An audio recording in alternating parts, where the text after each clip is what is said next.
Abang pergi je, pujuk dan pujuk suami, baca doa di hujung kepala dia, ya Allah, lembutkanlah hati suami aku, ya Allah, masukkanlah keluarga kami keluarga mukmin, ya Allah. Jadi kita jadi demikian, keluarga mukmin jadi satu idaman dalam kehidupan kita. Biar kita dapat yang disebut dengan syurga Allah dalam hidup kita. Sebab ada suami kita baca doa, ya Allah, lembutkanlah. Jangan guna bahasa kasar-kasar dengan suami. سنخوض معاركنا معهم وسنمضي جموعا نردعهم ونعيد الحق المغتصب وبكل القوة ندفعهم وبكل القوة ندفعهم. الحمد لله رب العالمين والصلاة والسلام على أشرف الأنبياء والمرسلين وعلى آله وصحبه أجمعين. سبحانك لا علم لنا إلا ما علمتنا إنك أنت العليم الحكيم. رب اشرح لي صدري ويسر لي أمري واحلل عقدة من لساني يفقهوا قولي. رب يسر ولا تعسر وتمم بالخير. قال الله تعالى في كتاب العزيز بعد أعوذ بالله من الشيطان الرجيم بسم الله الرحمن الرحيم حتى إذا جاء أحدهم الموت قال رب ارجعون لعلي أعمل صالحا فيما تركت كلا إنها كلمة هو قائلها wa min waraihim barzakhun ila yaumi yub'atsun. Sehinggalah sampai saat kematian di kalangan mereka tersebut. Apabila mati saja anak Adam ini, mula dibaringkan jenazahnya di dalam kubur, tiba-tiba masing-masing mula menyebut, wahai Tuhanku, berilah peluang untuk aku kembali hidup di atas dunia. Kalaulah aku diberi peluang untuk hidup kembali di atas dunia, aku akan lakukan balik amalan soleh yang aku tertinggal waktu mana aku hidup dahulu. Sebutlah malaikat pada orang yang telah meninggal dunia ini, kalla, jangan sekali-kali kamu harap kamu akan hidup kembali. Innaha kalimatun huwa qailuha, hanya mulut-mulut kamu saja yang mengulang kata untuk kembali hidup. Wa min waraihim barzakhun ila yaumi yub'atsun.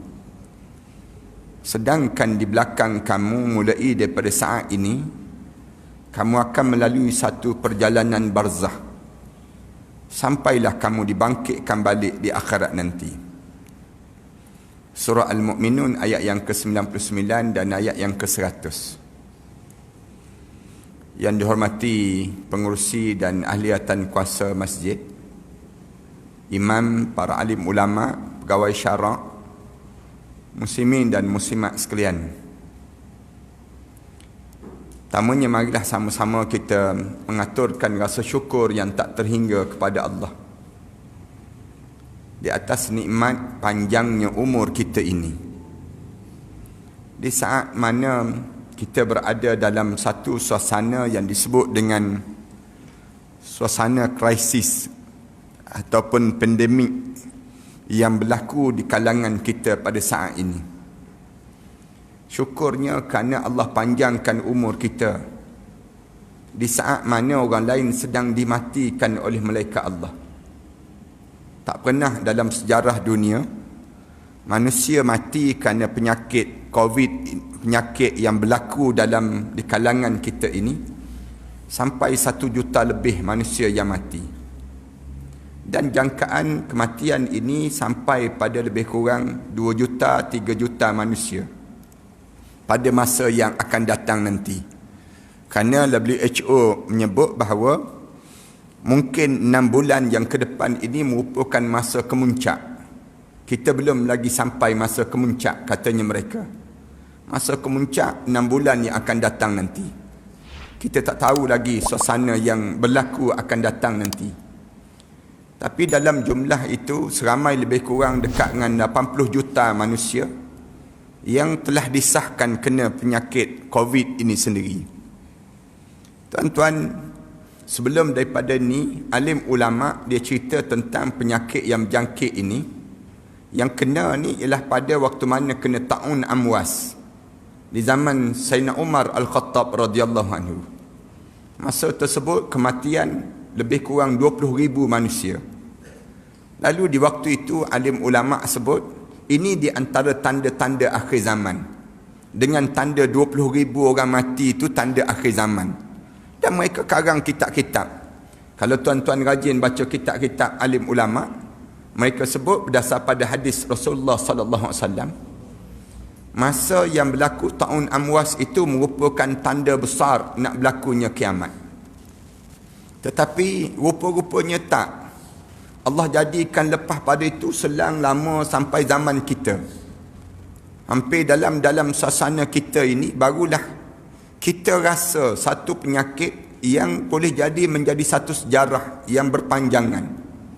Yang kalau sekiranya umur kita ni panjang lagi, anak-anak kita, anak cucu kita akan sebut sejarah ini. Kerana tak pernah Allah matikan manusia seramai ini dengan penyakit. Penyakit yang berlaku. Malaysia kita ni sendiri semalam dah sampai 100,000 lebih yang terkena dengan COVID. Menunjukkan bagaimana Allah sedang masih lagi dalam keadaan marah pada kita. Kalau orang yang ada hati dan ada iman dalam jiwa dia, dia nampak bahawa COVID ini bukan terlibat hanya dengan penyakit yang sedang berlaku. Jangan kita nampak Kementerian Kesihatan saja kena menjaganya. Tetapi kita kena nampak COVID ini sedang berlaku teguran Allah. Allah sedang menegur kita supaya kita celik mata. Celik terhadap apa dia yang besarnya? Celik mata supaya kita ni buat persiapan untuk saat menghadap depannya. Kalau kita tak jaga-jaga yang ni, boleh jadi orang kita ni akan mati semua. Allah matikan semua kita. Lepas pada ni Allah gantikan dengan umat yang lain pula. Kalaulah Allah nak panjangkan lagi umur kita. Tapi Allah nak suruh kita ni bersiap sedialah dalam hidup kita. Bersiap ni bukan erti kata kita mesti melarikan daripada kematian itu. Kita jangan jadi macam orang kafir. Orang kafir mereka takut dengan kena COVID. Kerana apa dia? Kerana mereka nampak hujung daripada kena COVID ini mati. Yang mereka bimbang dan demikian. Itu pandangan orang kafir. Manakala kita tak, kita jangan bagi nampak yang hujung tu mati saja, jangan. Kita kena berpandangan sebagai seorang Muslim, kena berpandangan macam mana kita nak hidup lepas pada mati. Ni cara kita kena berpandangan. Adakah kita tak kena COVID, maka kita tak mati-mati? Tak, dalam hidup kita kena tahu. Walaupun kita tak kena COVID, boleh jadi Farhaniskan kata, Alhamdulillah kita tak kena COVID. Ya, Alhamdulillah. Tapi apakah kita ni tak mati-mati dalam hidup kita? Kita kena berpandangan dalam hidup kita. Walaupun kita tak kena COVID, kita akan berjumpa dengan kematian. Allah ajar pada diri kita demikian. Tetapi jangan kita fikir tentang kematian itu saja, jangan. Tetapi kita kena berfikiran macam mana kita nak hidup lepas pada kita mati. Ni baru kita dianggap cerdik dalam hidup kita. Macam mana kita dalam hidup kita, bila kita mati kita akan hidup balik. Tuan-tuan, dalam hidup kita ni kita kena tanam keyakinan ini. Keyakinan dalam hidup, lepas pada kita mati, kita kena hidup lagi.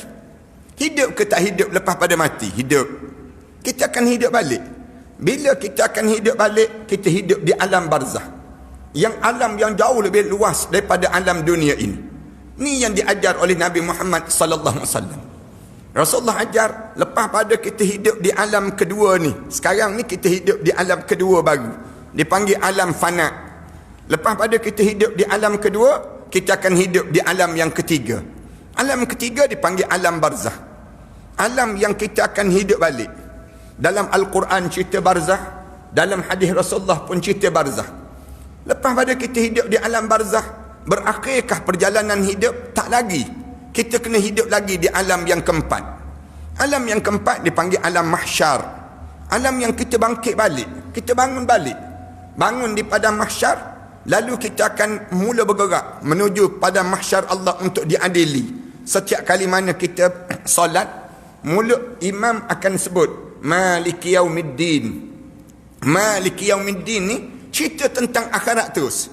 Lepas pada Allah cerita Alhamdulillahi Rabbil Alamin, Allah ajar terus Maliki Yaumiddin. Allah suruh ingat terus, kamu ada hari akhirat.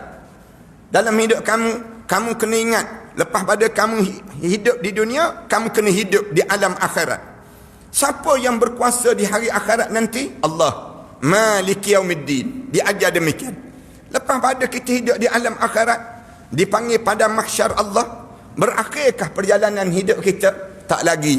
Kita akan hidup lagi di alam yang kelima. Alam kelima dipanggil alam sa'idun au saqiyun. Alam bahagia ataupun alam celaka. Bahasa yang mudahnya alam syurga ataupun alam neraka. Na'udzubillah min dzalik. Bila sampai pada alam syurga ataupun neraka, bacalah dalam Quran. Kita bacalah dalam hadis Rasulullah sallallahu alaihi wasallam. Allah mula sebut, Allah Rasulullah ajar terus. Sebut saja syurga, Allah sebut khalidina fiha abada. Kamu kekal dalam syurga sampai bila-bila. Dan kalau Allah cerita tentang neraka, Allah sebut juga khalidina fiha abada. Kekallah kamu sampai bila-bila. Ada lagi ke alam lepas tersebut? Tak ada dah. Para hadirin sekalian, kalau orang yang cerdik kan, kalau kita dicerdik, kita mesti berfikir macam mana kita nak hidup yang akan datang. Pernah tak dalam pemikiran ayah-ayah, ibu-ibu, sahabat-sahabat sekalian yang hadir pada malam ni, kalian berfikir dalam hidup kita ni, macam mana kita nak hidup hari pertama kita dalam kubur? Waktu mana jenazah kita mula diletak dalam kubur, bila jenazah kita orang letak saja, hadap muka ke kiblat, bau tanah depan muka kita. Waktu mana orang dah mula tutup liang lahat kita, kedengaran tanah-tanah yang mula turun di atas tubuh badan kita ni. Waktu mana orang dah mula tutup liang lahat kita, di saat tersebut kita nampak di hujung kaki kita tu berdiri dua orang malaikat muka dan nakir, datang mula diri di hadapan muka kita. Orang tutup saja liang lahat kita ni sampai pada lutut dia, tiba-tiba berdiri dah malaikat muka dan nakir. Halau solat, zakat kita, haji kita, kita seorang-seorang dalam kubur. Macam mana kita nak jawab pada malaikat yang sedang berdiri di hadapan muka kita? Pernah tak terbayang dalam hidup kita ni, kita sedang, orang tanya, buat apa ni? Saya sedang berlatih untuk menjawab pertanyaan malaikat-malaikat dalam kubur nanti. Anda tak dalam hidup kita ni, waktu mana kita hidup suasana kita sekarang ni, duduk menung seorang-seorang, orang tanya, termenung nampak menitik air mata tu kenapa? Saya fikir, macam mana saat mana saya dalam kubur, tiba-tiba keluar ular sebesar tengkuk unta di hujung kaki saya, warna hitam, yang keluar api yang Rasulullah sebut dekat hujung mulut dia ni, mula membelit jasad saya, mematahkan tulang-tulang saya, kemudian dia datang naik sampai ke muka saya. Macam mana saya nak jadikan ular tersebut mati dan terpadam untuk saya lepas di saat mana saya bersendirian di dalam kubur? Pernah tak dalam diri kita ni, saat mana kita duduk seorang-seorang fikir, hari ketiga dah kita dalam kubur, kita dalam kubur hari ketiga dah, yang 3 hari dah kita tak makan tak minum, 3 hari dah kita tak bergerak ke mana. Bau badan kita ni Allah saja yang tahu. Malaikat tak berhenti lagi soal, sesi soal jawab belum habis lagi. Macam mana kita nak lalui saat mana ulat-ulat yang mula keluar daripada perut kita, bila keluar saja daripada perut kita, mamah daging-daging kita, bunyi dia mamah tulang-tulang kita, khak tulang kita. Kita seorang-seorang dalam kubur. Saat mana ulat-ulat mula naik, tiba-tiba kita nak buat macam mana supaya ulat tersebut mula mati, seekor-seekor mati, yang kita ni boleh jawab di hadapan malaikat tersebut. Pernah terbayang tak dalam pemikiran kita, yang kita nak, waktu mana kita tak boleh jawab, tiba-tiba kubur kita mula menghimpit jenazah kita ni, bunyi tulang-tulang masuk, khak masuk, kita seorang-seorang dalam kubur. Bayang tak, dalam hidup kita dah setahun dah kita meninggal dunia, dah setahun dah tumbuh rumput-rumput di atas kubur kita. Anak-anak kita tak pernah datang seorang pun di kubur kita itu, kecuali pada saat mula-mula kita meninggal dunia saja. Lepas tu disunyikan kubur kita. Macam mana kita nak suruh kubur kita menjadi meriah? kita berada dalam tempat dalam syurga Allah. Kemudian kita berada tempat yang terindah saat yang sedemikian rupa. Pernah tak terbayang macam mana kita bangun di padang mahsyar, bangun seorang-seorang dalam keadaan gelap pekat alam ini.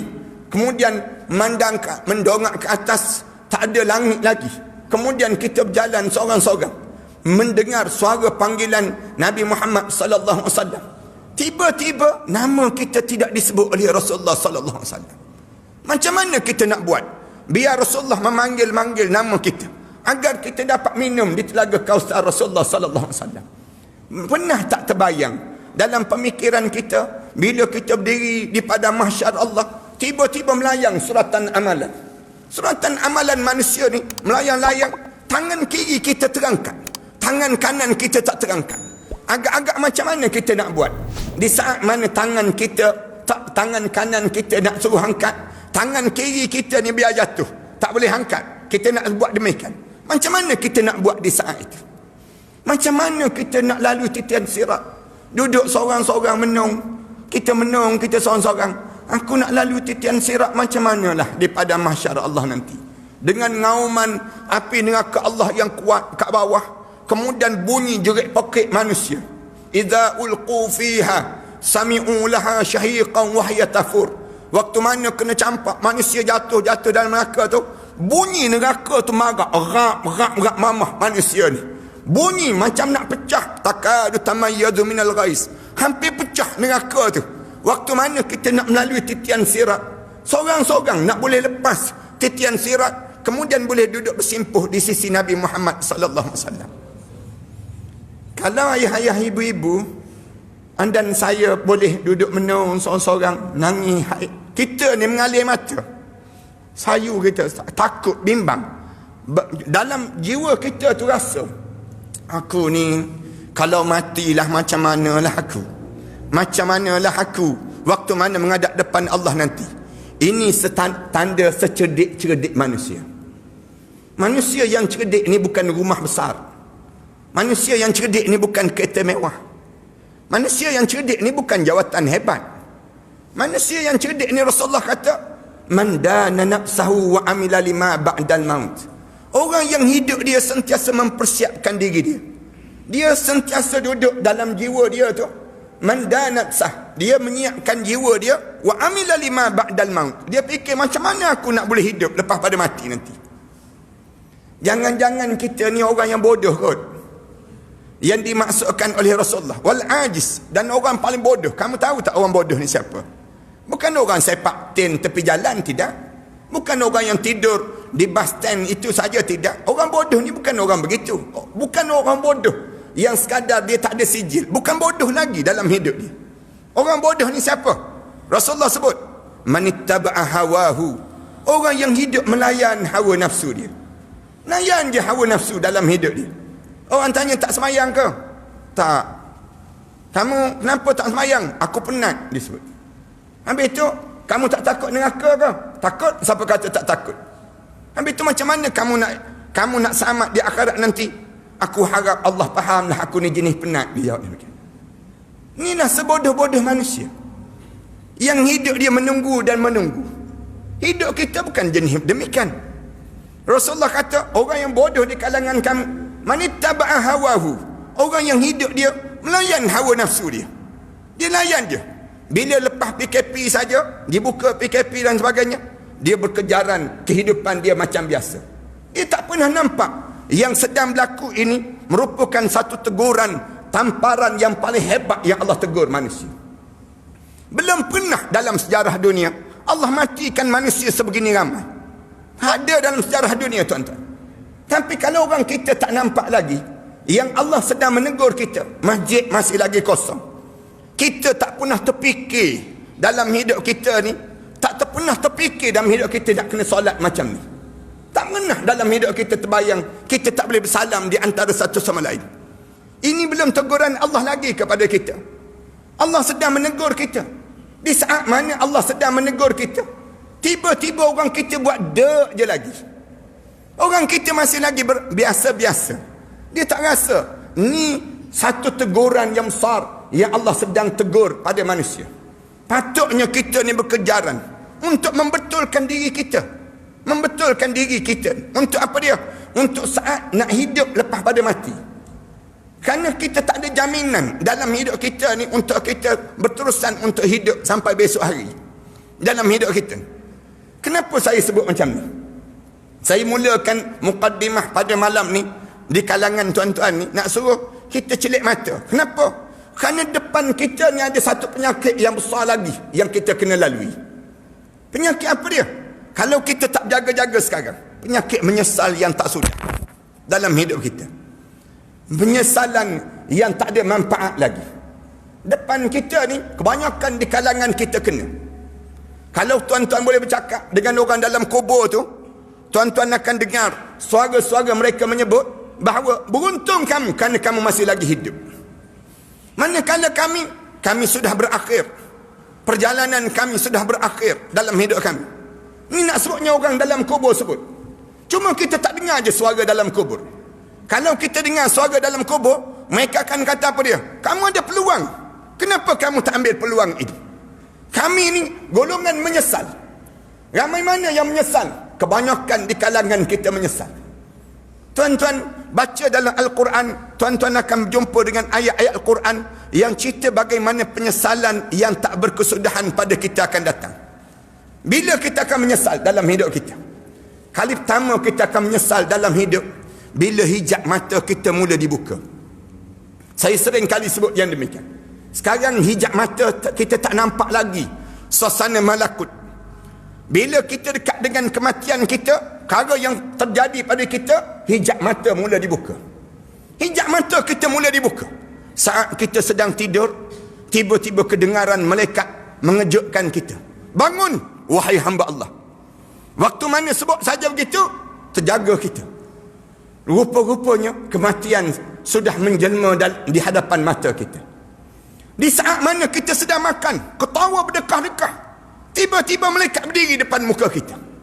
Malaikat mula membuka hijab mata kita. Kita nampak berduyun-duyun malaikat berada di hadapan muka kita, bersiap untuk mengeluarkan roh daripada jasad kita ini sendiri. Saat mana kita sedang memandu, tiba-tiba malaikat duduk atas steering kereta kita. Lalu malaikat buka hijab mata kita. Kita nampak kemalangan akan berlaku depan kita. Kematian akan sampai pada kita. Waktu mana malaikat mula berdiri, malaikat sebut terus, wahai anak Adam, aku cari setitik air untuk kamu telan, sudah tidak ada. Aku cari sepatah perkataan yang keluar daripada mulut kamu, sudah tidak ada. Aku cari selangkah untuk kamu melangkah, sudah tidak ada. Wahai roh, sila keluar daripada jasad ini. Sebut keluar saja, tiba-tiba terkeluar terus daripada mulut masing-masing. Tuan-tuan jangan sebut. Saya harap sangat orang di masjid yang datang pada malam ni tak ada seorang pun yang sebut kalimah ni.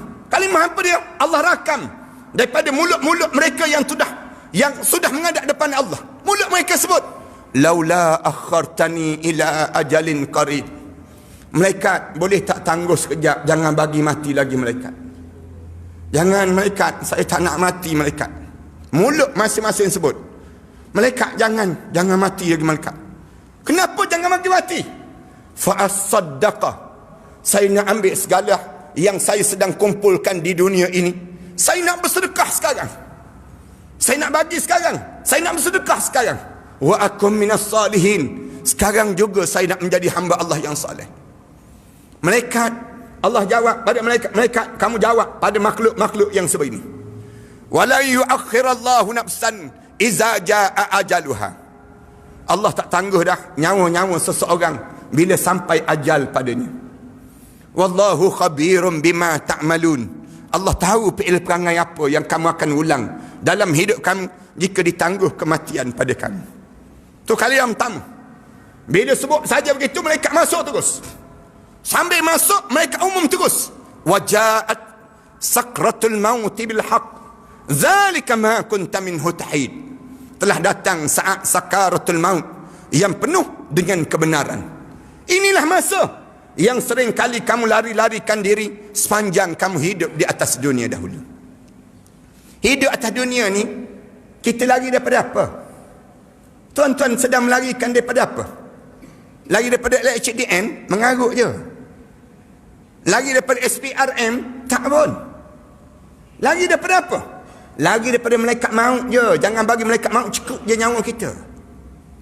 Semua di kalangan kita ni sedang melarikan diri daripada kematian. Orang kita ni, kita tengok sekarang ni berkejaran nak dapatkan vaksin. Berkejaran orang kita nak dapatkan ubat-ubat dan sebagainya. Kalau kita tanya, kenapa kamu demikian? Jawabnya, kerana jangan bagi mati je. Tuan-tuan tanya orang yang jogging tiap-tiap pagi tu kan. Yang jogging tiap-tiap pagi tu, kamu jogging pagi-pagi ni, kamu lagi daripada apa? Dia mesti jawab, lagi daripada malaikat maut disebut. Supaya malaikat maut tak cukup je nyawa.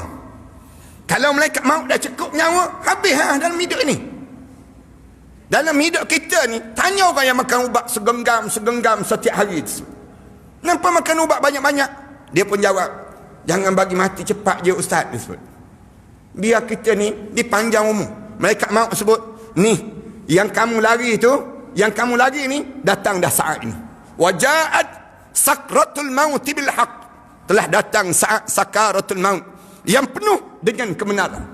Zalika ma kunta minhu tahid. Inilah masa yang sering kali kamu lari-larikan diri sepanjang kamu hidup di atas dunia dahulu. Sambil masuk tu terus ke hujung kaki terus. Saya tak bercadang nak cerita malam ni pada tuan-tuan tajuk ni. Tajuk sakaratul maut. Kalau tuan-tuan ada masa, tuan-tuan tolong datang ke masjid. Belajar dalam hidup tuan-tuan bagaimana nak melalui sakaratul maut ini. Rasulullah kata, inna sakaratun azim. Sakarat ini satu benda yang menggemparkan dalam hidup kami. Siapa yang kena sakarat, habis. Tak ada benda lagi yang dia mampu untuk dia berjaya untuk dia nak lawan sakarat itu. Kamu jadi raja, kamu jadi yang berhormat, kamu jadi datuk, tan sri, kamu jadi apa pun, kena sakarat, habis kamu. Habis kamu. Kena sakarat. Rasulullah kata, kamu jadi tak ada apa-apa nilai. Waktu mana kamu kena sakarat, kena tarik di hujung kaki je. Kena tarik di hujung kaki. Menyeringai habis seluruh tubuh badan, sakit. Tak ada tempat yang tak sakit. Di rambut kamu sakit, di telinga kamu sakit, di gigi kamu sakit, di kuku-kuku kamu sakit. Imam Ghazali kata, tak boleh nak sebut. Bila kena sakit itu, sakarat di hujung kaki je baru, tarik di hujung kaki. Tiba-tiba badan ni sakit, tak boleh nak sebut sakit tu. Nak sebut tak boleh sebut. Hanya kedengaran saat tersebut. Dengusan saja. Dengar dengusan sakit. Allah saja yang tahu. Bila sahabat tanya Rasulullah, ya Rasulullah, bagaimana sakit saat itu ya Rasulullah? Orang mukmin, Rasulullah kata, orang mukmin yang kalau dia kena sakarat, dia bagaikan dicincang di muka dia dengan 300 libasan mata pedang. Rasulullah sebut. Paling ringan, Rasulullah gambarkan demikian. Macam muka kamu dicincang 300 kali cincangan di muka kamu. Bila tanya lagi Rasulullah, ya Rasulullah, gambarkan pada kami sakit bagaimana ya Rasulullah saat kena sakarat ini ya Rasulullah. Rasulullah kata, bagaikan badan kamu dicampak ke pohon yang berduri, melekat di pohon yang berduri, digentak turun ke bawah. Waktu habis urat-urat kamu, sakit berkecai tulang daging-daging kamu ni, hampir sakit saat tersebut. Bertanya Rasulullah, ya Rasulullah, bagaimana sakit saat itu ya Rasulullah? Rasulullah sallallahu alaihi wasallam sebut, tanya ibu-ibu yang melahirkan zuriat. Saat mana dia meneran nak keluar zuriat, kamu nampakkan dia sakit. Muka dia pucat lesi. Peluh keluar tubuh badan dia, menggeletar tubuh badan dia, pucat tubuh badan dia. Rasulullah kata, kabarkan pada ibu-ibu tersebut, itu baru satu juzuk daripada 99 juzuk kesakitan kematian. Ada 98 lagi juzuk kesakitan kematian. Sakit sampai peringkat bila Rasulullah sallallahu alaihi wasallam kena sakarat, tangan Rasulullah tergerak. Tangan Rasulullah elok-elok dalam keadaan qiyam. Bila kena sakarat, tangan Rasulullah bergerak. Bergerak tangan Rasulullah ni. Rasulullah tu sampai cari satu bekas, macam cari sesuatu benda. Aisyah radhiyallahu anha, ummahatul mukminin, ibu kita ni, disebut, kami tengok tangan Rasulullah bergerak macam cari sesuatu. Saya cari satu bekas, saya letak dekat tangan Rasulullah. Di dalam bekas itu ada air. Rasulullah masukkan tangan Rasulullah dalam bekas itu. Lalu Rasulullah sallallahu alaihi wasallam sapu di muka Rasulullah. Sambil Rasulullah sapu, Rasulullah sebut, la ilaha illa anta, tidak ada Tuhan melainkan kamu ya Allah. Allahumma a'inni ala sakaratil maut, ya Allah tolong bantu saya ya Allah dalam menghadapi sakaratul maut ini ya Allah. Sakit para hadirin sekalian, tak boleh nak sebut. Aisyah radhiyallahu anha kata, bila aku tengok Rasulullah kena sakarat, aku tak bayang aku lebih jauh lebih ringan daripada Rasulullah. Bila Rasulullah pun kena sakarat, bila kena tarik je daripada hujung kaki, syaitan pula sibuk, syaitan pula sedang menjibuk. Relax bro, relax katanya syaitan. Kamu bertenang, kamu tak mati lagi. Kamu jangan ingat kamu mati, kamu tak ada apa-apa ni. Ni satu latihan biasa je dalam hidup kamu. Kekeliruan berlaku. Di antara benda yang sering berlaku, teragak-agak, mati ke tak mati ni, mati ke tak mati ni. Orang yang tak ada ilmu, dia tak rasa bahawa kematian sedang sampai pada diri dia. Tarik, dia rentak sampai ke lutut. Bila tarik sampai ke lutut, masuk kumpulan yang kedua. Malaikat maut tarik daripada lutut, tarik dia rentak sampai ke pusat. Bila sampai ke pusat, malaikat maut lepas balik roh kita. Bila lepas roh kita ni, tiba-tiba roh ni turun. Roh kita ni turun daripada sejuknya di pusat kita ni, turun sikit demi sedikit. Bila turun ke bawah ni, tengah-tengah turun tu, syaitan sebut, aku kata dah tak mati lagi. Syaitan sebut, kamu rasa sendiri dah, memang tak mati kan, kamu rasa kan, roh kamu sedang turun, roh kamu sedang turun ke bawah sekarang. Dia pun kata, ya tak mati. Syaitan kata, kan aku dah bilang pada kamu yang kamu tak mati lagi. Dia sedang turun, tiba-tiba masuk kumpulan yang ketiga, rentak daripada bawah. Kemaluan kita ni zup naik sampai ke halkum terus. Bila sampai ke halkum, tergamam, Allah mati. Allah mati tu, Allah rakam. Kali yang kedua penyesalan berlaku. Mulut masing-masing terkeluar daripada mulut masing-masing sebut, qala inni tubtul an. Malaikat, aku taubat sekarang, aku taubat. Ya Allah, aku taubat ya Allah. Dia sebut, aku taubat sekarang ya Allah. Allah rakam dalam Al-Quran cerita perangai manusia yang hidup dalam keadaan leka ni, bila kena tarik buk sampai di halqam, baru dia perasan mati aku. Mati tu mulut dia keluar, qala inni tubtul an, aku taubat sekarang ya Allah. Malaikat jawab terus, walaisatit taubatu lilladzina ya'maluna as-sayyi'at hatta iza hadara ahadahumul maut qala inni tubtul an. Tidak dianggap taubat orang yang roh dia tarik sampai di halqum. Rasulullah kata tidak diterima taubat kamu. Bila roh kamu sampai di halqum, tiba-tiba mulut kamu sebut, qala inni tubtul an, sekarang juga aku taubat ya Allah. Malaikat sebut terus, kalla, hidup ni jangan begitu. Hidup ni tolong berfokus. Hidup ni biar nampak jalan kita menuju ke akhirat Allah. Kalla idza balagatit taraqi, ketika mana roh kamu digentak sampai di halqum, wa qila man raq. Malaikat tanya terus, kamu ustaz kan? Kamu turun balik roh kamu sekarang? Wa qila man raq. Siapa yang boleh turunkan balik roh kamu sekarang? Kamu yang berhormat kan? Kamu turun balik roh kamu? Kamu hebat kan di atas dunia dahulu? Kamu turun balik roh kamu. Wa qila man raq. Kamu doktor kan? Kamu turun balik roh kamu. Wa dhanna annahu al-firaq. Bau perasan mati dah aku mati. Wal taffatis saq bis-saq. Mata ni terbeliak, pandang kanan, pandang kiri. Allah, habis dah aku. Sampai di halqum je. Masa sampai di halqum, pecah jadi dua terus. Sama ada roh kita menjadi orang mukmin. Mudah-mudahan semua yang hadir malam ni di kalangan orang mukmin insya-Allah. Bila sampai di halqum, mulut kita sebut la ilaha illallah Muhammadur Rasulullah. Rasulullah sebut, man qala la ilaha illallah fi akhir umurihi dakhalal jannah. Siapa yang boleh sebut la ilaha illallah di penghujung perjalanan hidup dia, dijamin tempat dia dalam syurga Allah Subhanahu Wa Taala. Tapi senang ke nak sebut? Tak senang. Saya nak sebut tuan-tuan, daripada 10,000 yang meninggal dunia, hanya seorang boleh mengucap dua kalimah syahadah. 9,999 lagi tak boleh mengucap. Di kalangan umat Rasulullah sallallahu alaihi wasallam. Dalam satu asar yang lain sebut, daripada 1,000 umat Rasulullah yang meninggal dunia, hanya seorang boleh mengucap dua kalimah syahadah. 999 lagi tak boleh mengucap. Kenapa tak boleh mengucap? Saya akan sebut sekejap lagi. Nak sebutnya, ni roh orang mukmin. Bila sampai di halqam tu keluar terus daripada mata dia. Rasulullah ambil bekas air. Rasulullah tuang bekas air. Rasulullah kata, roh mukmin dia keluar macam air ni lah. Yang keluar jernih disambut oleh para malaikat yang berjubah warna putih. Berdiri, bau wangi semerbak. Mereka akan sambut roh orang mukmin sambil menyapu.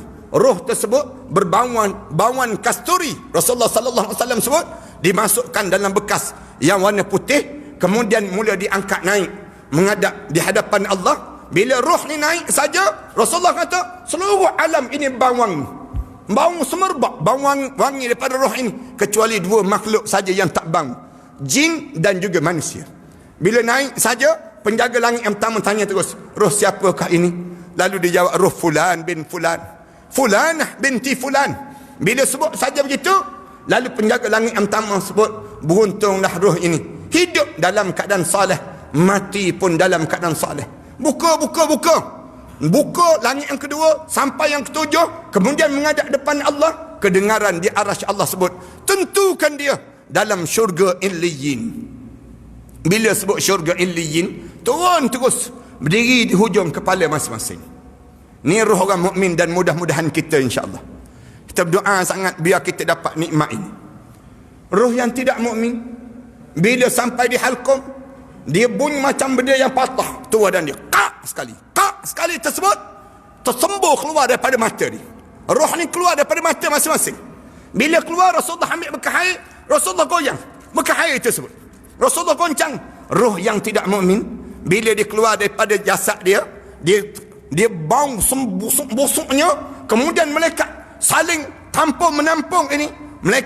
Malaikat sambut roh tersebut dalam keadaan bau busuk sebusuk-busuknya, sambil malaikat menepuk, menepuk roh tersebut untuk dimasukkan dalam bekas yang warna hitam dan berbau busuk sungguh dia saat tersebut. Bila keluar, malaikat mencaci maki terus. Malaikat sebut terus, celaka dan bangsaklah roh ini, celaka dan bangsaklah roh ini. Keluar saja, masuk dalam bekas tersebut, angkat terus naik. Bau busuk, Rasulullah kata dua makhluk je yang tak bang, jin dan juga manusia. Bila menghadap depan Allah, naik saja ke langit yang pertama, ditanya oleh penjaga langit yang pertama, roh siapakah ini? Lalu dijawab, roh fulanah binti fulan, roh fulan binti fulan bin fulan. Bila sebut saja begitu, penjaga langit yang pertama sebut, celaka dan bangsaklah roh ini. Hidup dalam keadaan jahat, mampus pun dalam keadaan jahat. Sebut saja begitu, turun terus junab. Kedengaran di arasy Allah sebut, tentukan dia dalam neraka sijjin. Na'udzubillah min dzalik. Bila sebut neraka sijjin tu, turun junam, turun tu, berdiri di hujung kepala masing-masing. Mula nampak siapa yang datang nak mandikan jenazah kita. Kita mula rasa saat mana orang buka butang baju kita. Kita rasa saat mana orang usung jenazah kita. Kita nampak berapa orang datang nak mandikan jenazah kita. Kita rasa dahi kita dicium, pipi kita dicium. Orang buka muka kita, ataupun kita tahu siapa yang buka. Kita nampak anak kita buat apa dia. Rumah kita, segala benda semua bersiap untuk pengebumian kita. Kita rasa saat mana orang mandikan jenazah kita. Bila orang mandikan jenazah kita, kita sebut pada pemandi jenazah, perlahan-lahan, sakit mati tadi belum habis lagi kita sebut. Lemah lembutlah kamu dengan aku. Dan disebut demikian. Bila orang usung saja jenazah kita, kita nampak siapa yang usung, siapa yang semayang jenazah kita. Berapa orang yang datang nak solat jenazah kita. Diusung sampai ke kubur. Bila sampai di kubur, kita nampak, bila letak saja jenazah kita tersebut, nampak terus di hujung kaki kita berdiri dua orang malaikat munkar dan nakir, warna hitam kebiru-biruan. Orang angkat je jenazah kita tu, nak turun dalam liang lahat tu, rasa terus pengalaman pertama untuk hidup di alam barzah. Nak turun dalam kubur tu, pang terus lah. Dia panggil himpitan kubur. Himpitan kubur, ya, ad-darat disebut demikian. Dalam kitab disebut darat. Darat maksudnya himpitan kubur, bukan azab kubur, himpitan kubur. Rasulullah sebut, tidak ada seorang pun di kalangan umat aku yang boleh terlepas daripada himpitan kubur. Kalau ada di kalangan umat aku yang boleh terlepas daripada himpitan kubur, Rasulullah kata, nescaya Sa'ad bin Mu'az lah orang yang pertama yang terlepas daripada himpitan kubur. Tapi Sa'ad bin Mu'az pun tak terlepas. Sa'ad bin Mu'az bila turun depan Rasulullah, jenazah depan Rasulullah diturun, kena sekali, pang sekali tersebut, menjadi halus selai rambut, kata Rasulullah. Aku tengok jenazah Sa'ad bin Mu'az menjadi halus selai rambut, kemudian kembang balik jenazah Sa'ad bin Mu'az. Bila tanya pada Rasulullah, kenapa dengan Sa'ad bin Mu'az ya Rasulullah? Kena juga. Sedangkan waktu mana dia gugur syahid, bergegar arasy Allah. Waktu mana dia dikebumikan, jenazah dia dibawa ke kuburan, diiringi seramai 70,000 para malaikat Allah.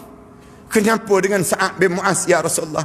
Sahabat-sahabat tanya kepada Rasulullah. Rasulullah jawab, Sa'ad bin Mu'az tak bersih air kencing dia. Air kencing dia tak bersih. Bila tanya pada keluarga Sa'ad bin Mu'az, kamu dengar tak Rasulullah sebut Sa'ad bin Mu'az kena himpitan kubur? Lalu dia jawab, ya kami dengar. Kenapa dengan Sa'ad bin Mu'az? Sahabat-sahabat tanya keluarga Sa'ad bin Mu'az. Lalu keluarga Sa'ad bin Mu'az jawab, kami diberitahu dia tak bersih air kencing.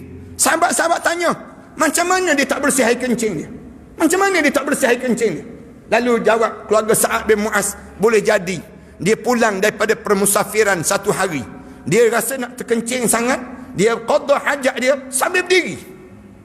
Dia kencing sambil berdiri sekali dalam hidup dia. Kerana tersebutlah mungkin dia terkena dengan himpitan kubur. Sekali dia kencing sambil berdiri. Kita dikencing sambil berdiri berapa kali dah? Tu kencing sambil berdiri, yang kena kencing, yang kena kencing. Nak sebutnya hancing tak habis-habis. Nak gambarkan pada kitanya himpitan kubur.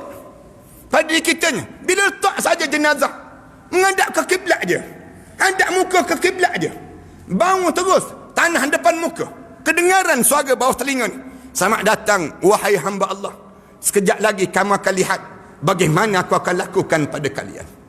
Orang tutup je lihat lahat kita ni, tutup je lihat lahat, bunyi tanah-tanah yang turun, tanah-tanah yang turun tu sampai pagar lutut je. Sampai pagar lutut tu berdiri dah malaikat muka dan nakir depan muka kita. Halau salat kita, halau zakat kita, halau haji kita, tiba-tiba kali yang 3 mulut masing-masing penyesalan yang tak sudah sebut. Qala rabbirji'un, Tuhanku bagilah peluang untuk aku hidup kembali di atas dunia ya Allah. Nak hidup balik. Kenapa nak hidup balik? Kenapa nak hidup balik? Dia sebut oleh malaikat, kalau aku boleh hidup balik, la'alli a'malu salihan fima tarak. Kalau aku boleh hidup balik, aku nak buat balik amalan salih yang aku tertinggal waktu mana aku hidup dahulu. Malaikat jawab terus, kalla, jangan harap kamu boleh hidup balik. Innaha kalimatun huwa qailuha. Mulut je sebut nak hidup, nak hidup. Wa min waraihim barzakhun ila yaumi yub'atsun. Sedangkan di belakang kamu akan mula melalui saat barzakh sampai kamu dibangkitkan balik di hadapan Allah nanti.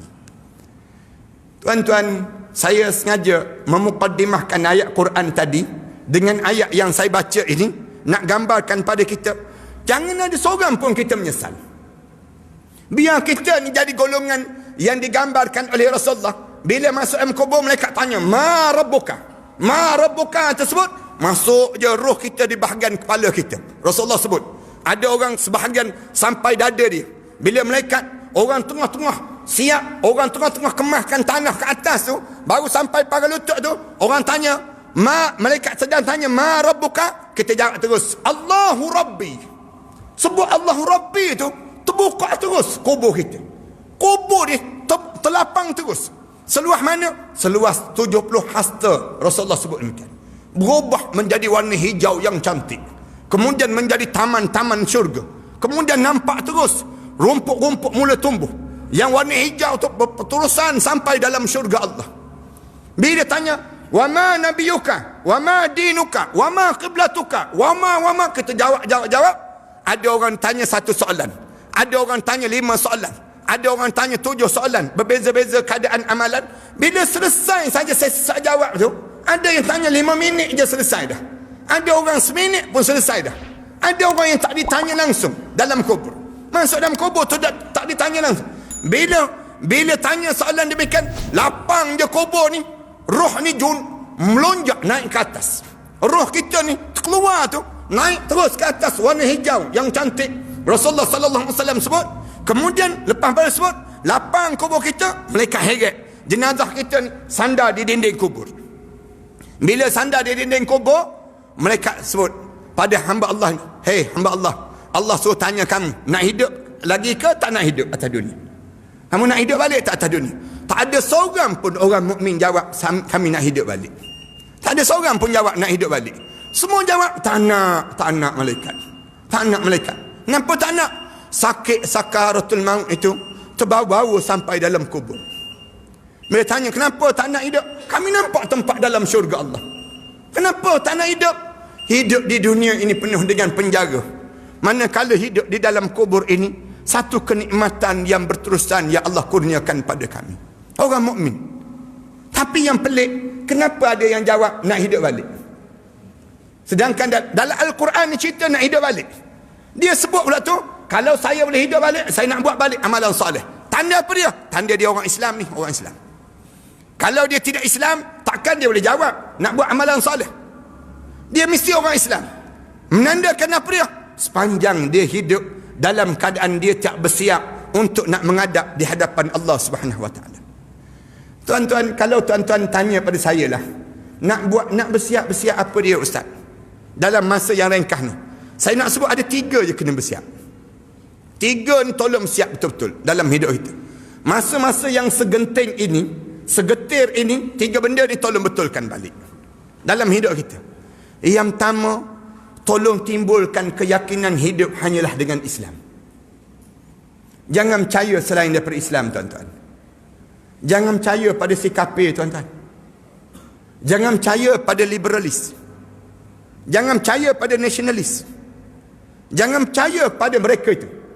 Kalau tuan-tuan percaya pada selain daripada Islam, tuan-tuan mati masa kubur, tuan-tuan menyesal di hadapan Allah. Jangan percaya selain daripada Islam. Wa man yabtaghi al-islami dinan falan yuqbala min.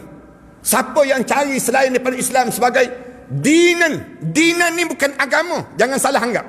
Dinan ni way of life, cara hidup. Islam ni bukan sebagaimana agama lain, tidak. Agama maksudnya apa dia? Dinan ni, alim ulama sebut dinul hayah, satu cara hidup. Allah jadikan Islam ni satu cara hidup pada diri kami. Siapa yang cari selain daripada Islam, falan yuqbala min, Allah tak terima itu. Wa huwa fil akhirati minal khasirin, di akhirat nanti kita akan menyesal. Tuan-tuan jangan percaya dengan nasionalis, dia menipu kita, tuan-tuan. Tuan-tuan jangan percaya dengan liberalis. Ism yang sedang ada ni, jangan campur sikit pun dengan Islam. Kita orang Islam pergi percaya dengan selain daripada Islam, tak logik langsung dalam hidup. Orang Islam ni hanya yakin dengan Islam. Datanglah orang cerita macam mana pun hebat, pahaman yang datang ini, kita sebut saya tak terima. Saya hanya terima Islam dalam hidup saya. Dan diajar hari Jumaat begini, disebut kan, tadi disebut wala tamutunna illa wa antum muslimun. Jangan biarkan kamu mati kecuali saat mana kamu mati, kamu benar-benar seorang Muslim. Kenapa?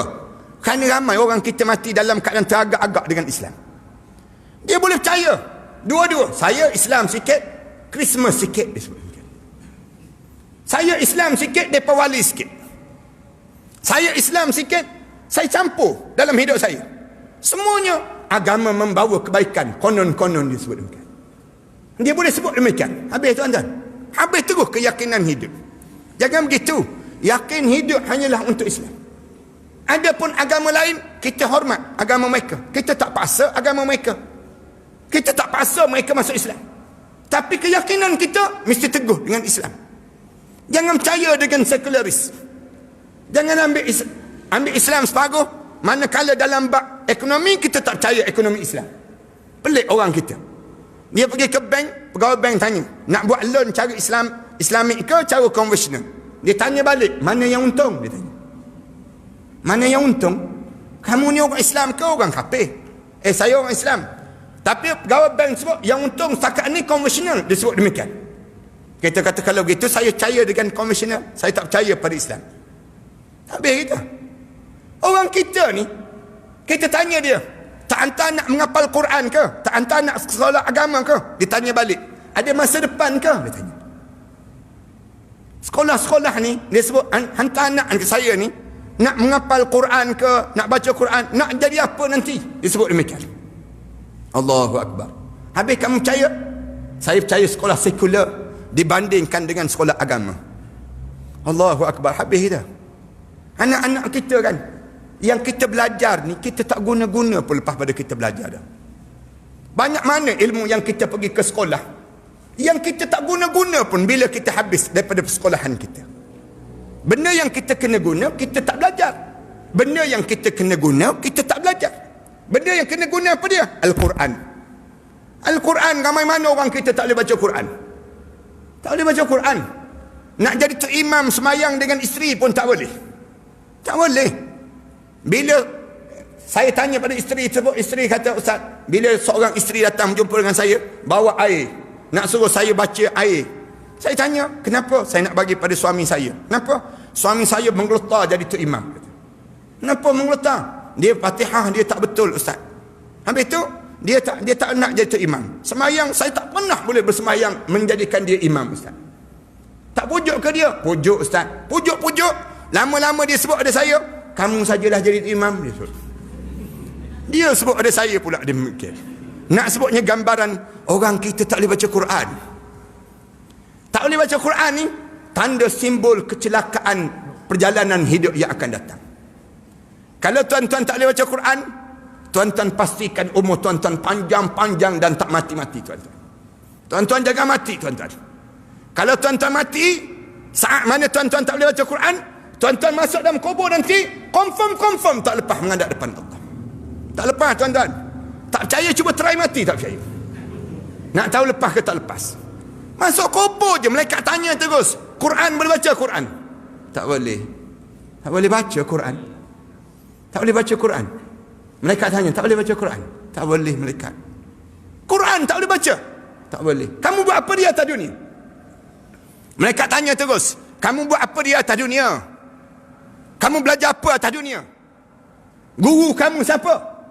Malaikat tanya tengking dalam kubur je. Malaikat tanya, menggigil, tak boleh jawab. Malaikat tanya terus, Quran tak boleh baca? Tak boleh, malaikat. WhatsApp boleh, dia jawab. WhatsApp boleh baca, Quran je tak boleh baca. Nak sebut je gambaran kita tak yakin hidup kita dengan Islam. Tanda hilang keyakinan. Orang Islam tak boleh baca Quran, buat malu je. Malu je kita. Padahal inilah simbol dalam hidup kita yang disebut dengan apa dia? Yang disebut zalikal kitabu la raiba fih hudan lil muttaqin. Allah ajar demikian. Ini kitab yang tidak ada keraguan, yang menjadi petunjuk untuk kamu dapatkan syurga Allah. Hudan lil muttaqin. Jangan biasa-biasa. Kalau ayah ibu-ibu tak boleh baca Quran, baik menangis sekarang daripada menangis dalam kubur nanti. Menangis sekarang ada juga pahala. Menangis dalam kubur nanti tak ada manfaatnya. Kenapa kita tak boleh baca Quran? Kerana kita tak yakin hidup kita yang akan kita hidup lagi lepas pada kematian kita. Kalau kita yakin yang kita akan hidup lagi lepas pada kematian kita, tentu kita akan membaca, belajar keyakinan hidup ini. Kenapa kita sibuk nak belajar benda yang kita tak guna dalam hidup? Satu hari nanti dalam hidup kita yang kita tak guna, tiba-tiba bila yang kita kena guna, kita tak belajar-belajar dalam hidup. Ini keyakinan yang pertama. Jangan percaya selain daripada Islam. Bila dekat nak mati, ni yang tak boleh mengucap tadi, datang ganggu terus. Syaitan datang. Roh sampai di halqum je, syaitan datang menyamar menjadi arwah ayah kita. Sebiji muka arwah ayah kita. Rasulullah sebut, syaitan sebut, anakku, ni dia menyamar menjadi arwah ayah ni. Jangan mati dalam Islam, mati bersama dengan abah, bersama dengan ayah, mati bersama dengan papa. Papa dahulu, waktu mana hidup dahulu, mati bukan mati dalam Islam. Papa mati dalam Yahudi. Kalau kamu nak selamat, kamu mati dalam Yahudi. Syaitan memujuk, pujuk sebiji muka arwah ayah kita. Bila kita nak mengucap juga, datang sebelah kiri pula. Rasulullah sebut, menyamar menjadi arwah ibu kita. Muka ibu kita sambil goyangkan buah dada dia. Tunjuk pada kita, anakku, jangan mati dalam Islam. Ni ummi yang pernah membesarkan kamu. Ni mami yang pernah membesarkan kamu waktu mana kamu kecil-kecil dahulu. Anakku, jangan mati dalam Islam. Matilah bersama dengan ummi. Ummi mati dalam Kristian. Kalau kamu nak selamat, kamu mati dalam Kristian. Dia sebut demikian. Bila, tapi saya nak sebut tuan-tuan, syaitan di Melaka ni tuan-tuan, Syaitan Melaka ni dia tak sebut mati dalam Kristian. Dia tak sebut mati dalam Yahudi. Orang Melaka ni tak kenal pun Yahudi. Orang Melaka ni tak rapat pun dengan Kristian. Bahasa yang mudah pada kita ni. Bila dekat nak meninggal dunia, syaitan menyamar menjadi arwah ayah kita ni. Dia sebut terus, anakku, matilah kamu dalam Islam liberal. Dia sebut demikian. Matilah kamu dalam Islam Syiah. Dia sebut demikian. Matilah kamu dalam Islam nasionalis. Matilah kamu dalam Islam sekularis. Kita dengar Islam juga ni mati je lah, kita sebut. Ramai mana orang kita tak yakin dengan Islam. Al-Islam huwal Islam. Islam ni Islam. Dia tak bercampur, tuan-tuan. Jangan bercampur. Jangan campur aduk. Lakum dinukum waliyadin. Bagi kamu agama kamu, bagi kami agama kami. Kami hormat. Kamu nak merayakan Christmas, raya lah. Tak ada masalah. Tapi tak perlulah nak tarik kami untuk merayakan sama dengan kamu. Manakala kami beraya, kami je beraya. Kamu tak perlu pun nak merayakan raya kami. Itu cara hidup kita. Kalau kamu nak raya pun, kami tak marah. Tapi perlukah kami untuk kami merayakan agama kami? Tak perlu. Agama kamu bagi kami agama kami. Ni kena faham di kalangan kita demikian. Yang pertama. Yang kedua, tolong jaga ibadah. Jaga ibadah. Ibadah kita yang kena jaga sangat apa dia? Jaga solat, ayah-ayah, ibu-ibu. Kalian jangan tinggal solat. Jangan ada seorang pun yang tinggal solat di kalangan kita. Solat ni 5 waktu wajib jaga. Semenjak bila? Semenjak daripada kita angkat balik sampai kita mati. Jangan tinggal 5 waktu ini. Yang tertinggal tolong qada. Tolong qada. Jangan kita biarkan yang kita tertinggal dahulu. Jangan sengaja tinggal solat. Jaga solat dalam hidup kita. Jaga solat ni sampai bila kita kena jaga solat? Sampai solat kita menjadi lazat. Sembahyang kita jadi khusyuk. Ini tanda kita jaga solat. Jangan kita jadi hambar dengan solat, jangan. Kalau kita ni lagi lama solat, lagi tak hambar, lama je solat kita, tanda dunia kita terlalu besar dalam dada kita. Belajarlah untuk meninggalkan dunia ini sedikit demi sedikit dalam hidup kita. Bila kita tanggalkan dunia, solat kita jadi lazat. Kalau kita berterusan membesarkan dunia, tengah solat, kita jadi nak marah tak imam. Orang kita besar sangat dunia dia. Bila besar sangat dunia, imam baca panjang je, nyumpah terus dia. Pak imam ni nak mampu sungguh lah dia sebut. Baca panjang-panjang pula. Inna a'tayna je Pak imam dia sebut. Tampun inna anzalna. Ni dunia yang besar. Jangan begitu. Bila kita solat, biar kita rasa lazat. Sonok kita. Lagi kita berdiri lama, penghujung usia, lagi kita rasa nikmat. Alhamdulillah Allah kurniakan pada aku peluang untuk aku solat sebegini. Pada diri kita ni, jaga solat kita demikian. Solat kita tu biar jadi lazat. Biar berapa kali ayah-ayah, ibu-ibu, semenjak kalian solat ni, kalian menitik air mata. Tak menitik air mata. Bila kita tak boleh datang ke masjid baru-baru ni, dalam tempoh PKP baru ni, berapa ramai orang kita menangis, mengalir air mata. Tengok je masjid mengalir air mata. Dengar Bilal azan, menangis teresa-esa. Berapa ramai imam-imam yang menangis waktu mana solat mereka dalam PKP baru ni. Berapa ramai Bilal-Bilal yang alunkan azan, menangis teresa-esa. Berapa ramai pakcik-pakcik yang datang ke pagar masjid, goyang pagar masjid. Ya Allah, kenapa kamu tutup rumah-rumah kamu ini, ya Allah? Kenapa kami sebegini rupa, ya Allah? Kamu bencikah pada kami, ya Allah? Kamu tak suka lagi kami datang ke rumah kamu, ya Allah? Sebut, nangis. Seorang pakcik tersebut, dia menangis sampai habis azan tu terduduk dia. Nangis, saat dia menangis. Dia sebut, ya Allah, kalaupun kamu tutup pintu-pintu kamu, ya Allah, pintu rumah kamu, jangan kamu tutup pintu rahmat kamu untuk kami, ya Allah. Menangis teresa-esa mereka demikian. Kenapa jadi demikian? Kerana hati mereka terikat. Hati mereka terbesar dengan akhirat. Ni nak sebutnya kita. Biar kita semakin tua, semakin kita rasa lazat dalam ibadah kita. Berlumba ni, dapatkan saf yang pertama.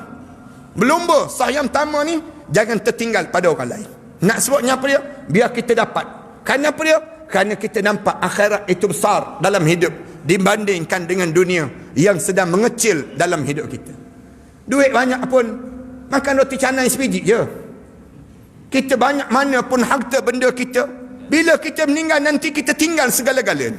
Oleh demikian dalam hidup kita biar kita nampak cukuplah dengan apa yang Allah kurnia dalam hidup kita ni.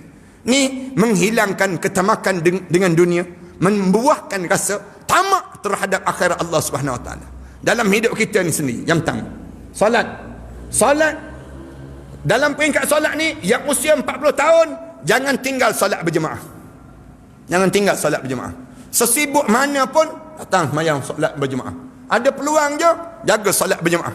Solat yang kita kena jaga sangatnya ialah solat yang disebut dengan solat subuh berjemaah dan isyak berjemaah. Kalau tak sempat pun yang lain. Ini pada diri kita lah. Dalam cuma tempoh PKP ni kita kena jaga-jagalah. Kena yang disebut demikian. Tapi kalau kita diberi peluang lagi oleh Allah, jaga dua waktu ini. Solat subuh berjemaah dan isyak berjemaah. Rasulullah sebut itu tanda kamu mukmin. Kalau kamu sukar datang sembahyang subuh berjemaah dan isyak berjemaah, tanda kamu seorang munafik lagi dalam hidup kamu. Kalau kita sukar, jaga. Ibu-ibu, kalau ibu-ibu dapati suami ibu-ibu sukar untuk sembahyang subuh berjemaah dan isyak berjemaah, ibu-ibu sedang memiliki suami yang munafik dalam hidup. Suami kita tu munafik. Cuma malam ni jangan sebut lagi. Kan balik ke rumah nanti, abang dengar tak ceramah tadi? Abang memang munafik bang. Jangan sebut lagi. Jangan demikian. Cuma pagi esok, tugas ibu-ibu setiap pagi tolong kejut suami masing-masing. Bangunkan suami. Bang, dah nak subuh. Pergi bang sembahyang subuh berjemaah. Abang pergi, keluarga kita keluarga mukmin. Kalau abang tak pergi, keluarga kita ni ada tanda-tanda munafik bang. Sebut demikian pada suami kita. Pujuk. Suami kita tarikkan semut, tutup kepala, buka perlahan-lahan, bisik kat telinga dia. Ma rabbuka, dia sebut. Sebut je begitu. Bangun terus dia. Nak sebutnya gambaran nak suruh bangun. Dan bagi semangat pada suami kita. Abang, apa yang abang perlu? Bagi semangat pada dia. Abang pergi je sembahyang subuh berjemaah, balik nasi lemak tersedia.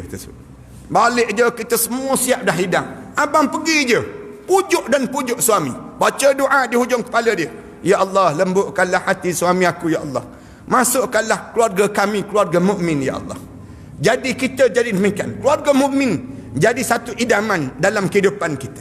Biar kita dapat yang disebut dengan syurga Allah dalam hidup kita. Sebab ada suami kita baca doa, ya Allah lembutkanlah. Jangan guna bahasa kasar-kasar dengan suami. Pagi-pagi jangan guna bahasa kasar dengan suami. Bila kita guna bahasa kasar, tercalar hati suami kita. Jangan guna kejut suami kita. Bangun bang, pergi sembahyang subuh berjemaah pergi. Muka munafik je seorang-seorang kita. Memang makan penampur tawa kita bagi sebut. Jangan demikian. Pagi-pagi guna bahasa lemah lembut. Orang lelaki dia nak pagi yang ceria. Pagi hari bahasa-bahasa yang indah yang digunakan oleh pasangan hidup mereka menjadikan keceriaan dalam kekeluargaan. Ayat ni yang kita kena jaga dalam diri kita. Yang pertama. Yang kedua, tolong jaga yang sebut dalam ibadah kita ni, dalam masa yang sembahyang berjemaah. Yang ketiga, dalam bab solat ni yang kita kena jaga jangan umur 60 tahun je jangan tinggal solat tahajud malam. Tahajud malam. Saya nak minta ayah-ayah ibu-ibu yang umur 60 tahun ke atas pada malam ni, mulai daripada malam ni jangan tinggal walaupun 1 rakaat solat tahajud malam. Bangun. Di antara isyak sampai subuh. Bangun sekejap. Kalau boleh buat macam Rasulullah sallallahu alaihi wasallam. Rasulullah dia tidur awal. Dalam pukul 9, 10 malam, 10 malam Rasulullah tidur. Kemudian Rasulullah bangun pukul 2 pagi. 2 pagi Rasulullah bangun. Ni bahasa yang senang untuk kita nak faham. Kemudian Rasulullah solat 13 rakaat. 13 rakaat Rasulullah solat. Kemudian Rasulullah tidur balik. Subuh Rasulullah bangun balik. Bila bangun subuh, Rasulullah bergegas datang ke masjid. Ayah-ayah ibu-ibu datang masjid kalau ada peluang. Datang masjid terus, kemudian duduk di masjid, solat, baca Quran sebelum subuh. Kemudian dah subuh, kemudian kita solat subuh, jangan terus balik. Lepas subuh, duduk dahulu di masjid. Tunggu matahari terbit. Tunggu sampai matahari mula menyingsing daripada waktu mana fajar ini, mula naik saja matahari, sembahyang sunat isyraq kejap, kemudian sembahyang sunat duha, kemudian kita balik. Kalau kita meninggal dunia pada hari tersebut, terus jalan ke syurga Allah SWT. Allah jadikan demikian untuk ayah-ayah ibu-ibu. Kalau kita dapat nikmat ini, saya nak minta masjid jangan cepat tutup. Jangan cepat tutup, lepas subuh je tutup terus lampu-lampu. Jangan demikian. Bagi peluang untuk ayah-ayah, ibu-ibu beriktikaf. Lepas pada subuh, duduk je dulu, baca Quran, zikir, sebagaimana yang dilakukan oleh Rasulullah sallallahu alaihi wasallam. Cuma yang ni orang Melayu kita, saya tak berapa nak cadangkan untuk dia tidur dia bangun balik. Kerana orang Melayu kita ni kalau dia tidur lepas isyak, dia bangun balik, dia semayang, dia tidur balik, dia tak bangun-bangun dah lepas itu. Dia payah nak bangun. Saya cadangkan ambil pendekatan yang kedua. Dekat dengan subuh kita bangun. Solat tahajud, kemudian semayang subuh, kemudian demikianlah lepas pada subuh. Itu pendekatan yang dilakukan demikian. Tapi ada orang yang kata, Ustaz, saya ni jenis tak payah nak bangun Ustaz. Kita kata, kenapa payah nak bangun? Saya ni makan banyak sebelum tidur Ustaz. Jadi saya ni payah nak bangun. Kita sebut, kalau begitu jangan makan sebelum tidur. Dia jawab, tak makan pun tak bangun Ustaz. Kalau makan lagi tak bangun dia sebut. Kenapa? Tak kunci jam ke kita tanya? Kunci jam. Jam je bangun Ustaz. Saya tak bangun-bangun dia sebut. Payah nak bangun. Saya sukar untuk bangun. Kenapa susah sangat nak bangun? Saya ni memang sejak keturunan saya jenis tak bangun-bangun Ustaz. Dia sebut demikian. Payah sungguh dia nak bangun. Saya nak cadangkan supaya yang payah nak bangun ni, sebelum tidur tahajud dulu. Sebelum tidur tahajud dulu kalian. Kerana apa dia? Bermula daripada tahajud ni, bermula lepas isyak. Berakhir bila? Berakhir sebelum mana subuh. Tak tidur lagi, tidur menjadi sunat. Tidur menjadi sunat. Oleh demikian, kamu solat dulu tahajud. Kamu tahu kan kamu payah nak bangun. Kamu solat. Sebelum tidur solat. Solat pada diri kita. Lepas pada selesai solat, barulah kita tidur. Mudah-mudahan bila kita mengekali keadaan ini, bila masuk saja dalam kubur, tengok hijau yang luas tu, kemudian berubah kubur kita menjadi hijau yang cantik, kita tanya malaikat. Malaikat, berubah kubur cantik, indah, nampak indah, bau wangi semerbak. Ini datang daripada mana ni malaikat? Malaikat jawab, ini datang daripada tahajud yang kami bangun waktu mana kami hidup dahulu. Tahajud kita ni mewangi dan mengindahkan kubur kita. Sebagaimana kita di atas dunia ni, jangan tinggal pada diri kita yang pertama. Yang kedua, tolong jaga bacaan Quran. Baca Quran, rajin baca Quran. Yang tak boleh baca Quran, tolong hafal Quran. Tolong hafal. Yang tak boleh baca, tolong hafal. Kalian hafal 3 surah je sebelum kalian meninggal dunia. 3 surah ni, surah Al-Mulk, surah Al-Kahfi dan surah Al-Baqarah. 3 surah ni. Jangan buat terkejut ya, surah Al-Baqarah tu jangan buat terkejut. Surah tu surah yang paling pendek dalam Quran. 286 ayat je dia panggil. Hafal. Jangan malas nak hafal. Hafal 3 surah ni menyelamatkan kalian dalam kubur. Menyelamatkan kita, saya semua dan kalian semua daripada kita diazab di dalam kubur nanti. Katakanlah tak boleh juga. Hafal pun tak boleh. Saya ni ustaz tak boleh ustaz. Kenapa tak boleh? Saya ni benak dia kata. Kenapa benak? Saya makan semut banyak sangat dulu. Bukan semut je, dengan kengga-kengga pun saya makan. Memang benak sungguh. Orang yang demikian. Kalau tak boleh juga yang ni, saya cabar yang tak boleh hafal, tak boleh baca, tolong salin balik Quran. Salin balik Al-Quran. Daripada Alhamdulillahi Rabbil Alamin sampai minal jinnati wan nas. 30 juzuk itu mesti ditulis dengan tangan-tangan kalian. Kalian mesti tulis. Jangan tak tulis. Tulis, sambil tulis bagi tahu kepada Allah. Tak boleh baca ya Allah. Tak boleh baca ya Allah. Surat-surat cinta kamu ni aku tak boleh baca ya Allah. Menangis teresak-esak. Allah akan bagi pada kalian boleh membaca satu hari.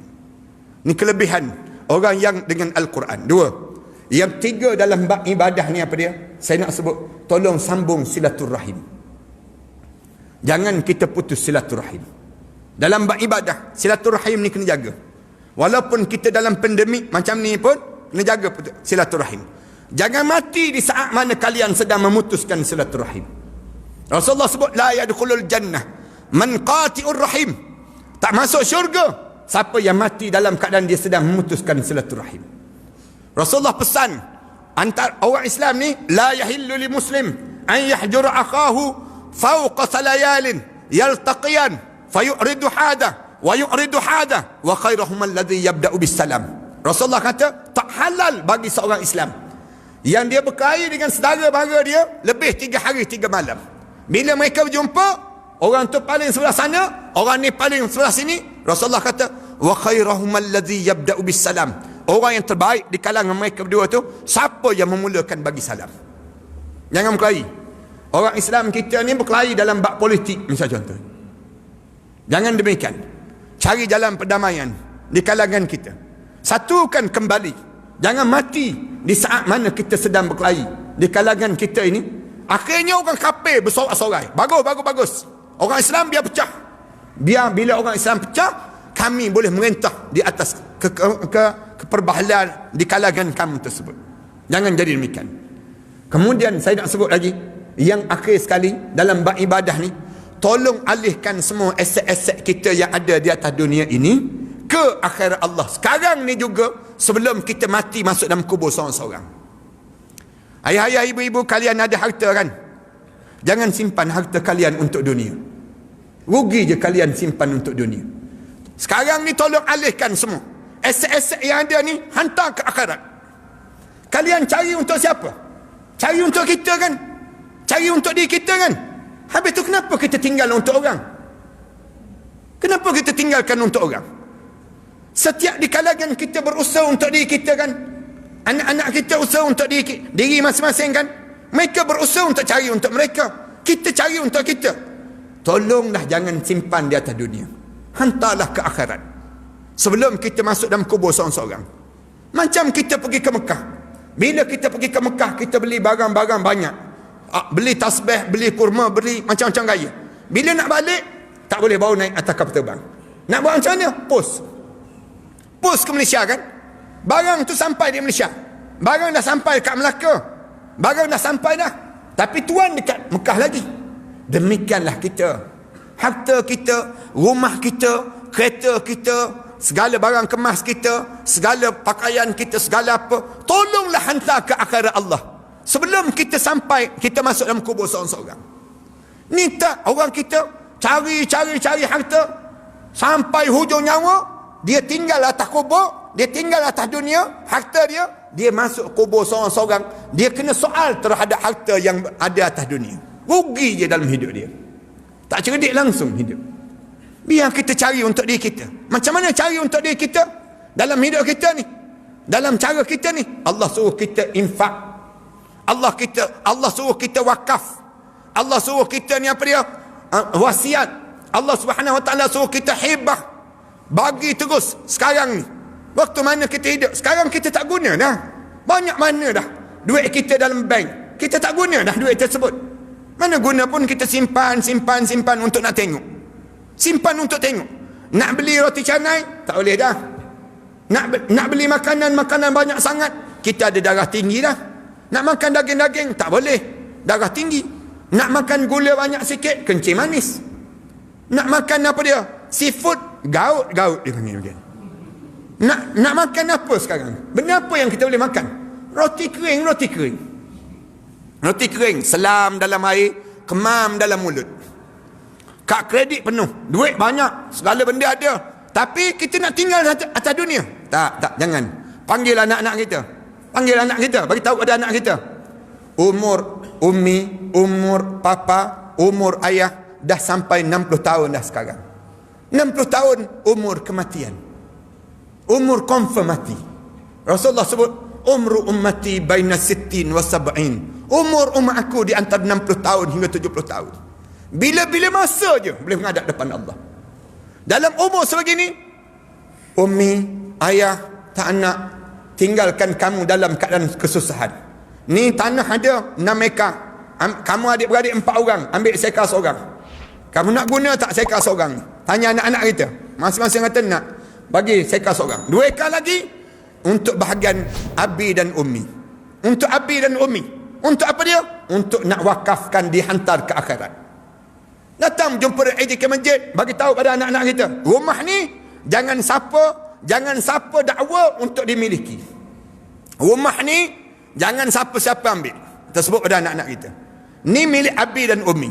Kamu ada rumah sendiri kan? Masing-masing ada rumah sendiri. Duduk dengan pasangan hidup sendiri. Kalian cari sendiri. Sebagaimana abi dan ummi cari, kamu cari sendiri. Manakala rumah ni jumpa dengan AJK Masjid. Bagi tahu kepada AJK Masjid, saya meninggal dunia, isteri saya meninggal dunia, rumah tu milik masjid. Wakaf, saya wakaf untuk masjid. Saya meninggal dunia je, isteri saya meninggal dunia je, tanda tangan, jumpa dengan lawyer, buat tanda tangan, bagi pada masjid, wakaf untuk masjid. Wakaf untuk masjid. Kita meninggal dunia, masuk dalam kubur, berjumpa balik rumah kita. Tak berjumpa, tak percaya, cuba try mati sekali.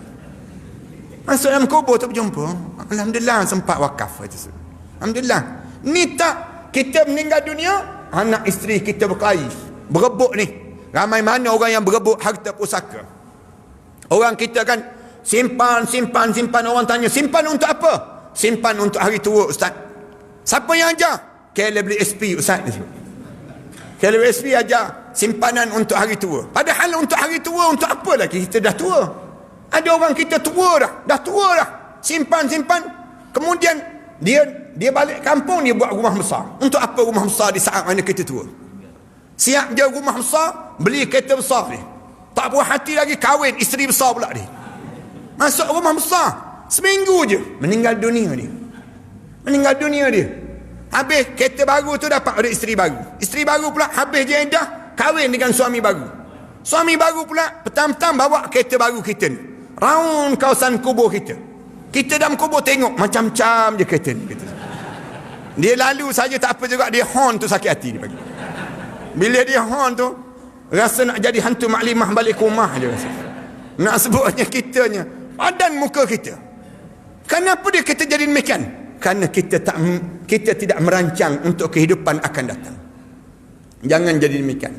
Ayah-ayah, ibu-ibu, kalian mesti jadi orang cerdik. Tolonglah hantar ke akhirat Allah dengan cara pergi jumpa sekolah-sekolah agama, masjid pula. Bila dah dapat dah tanah wakaf tersebut, umum pada hari Jumaat, umum kita ada tanah wakaf dan rumah wakaf.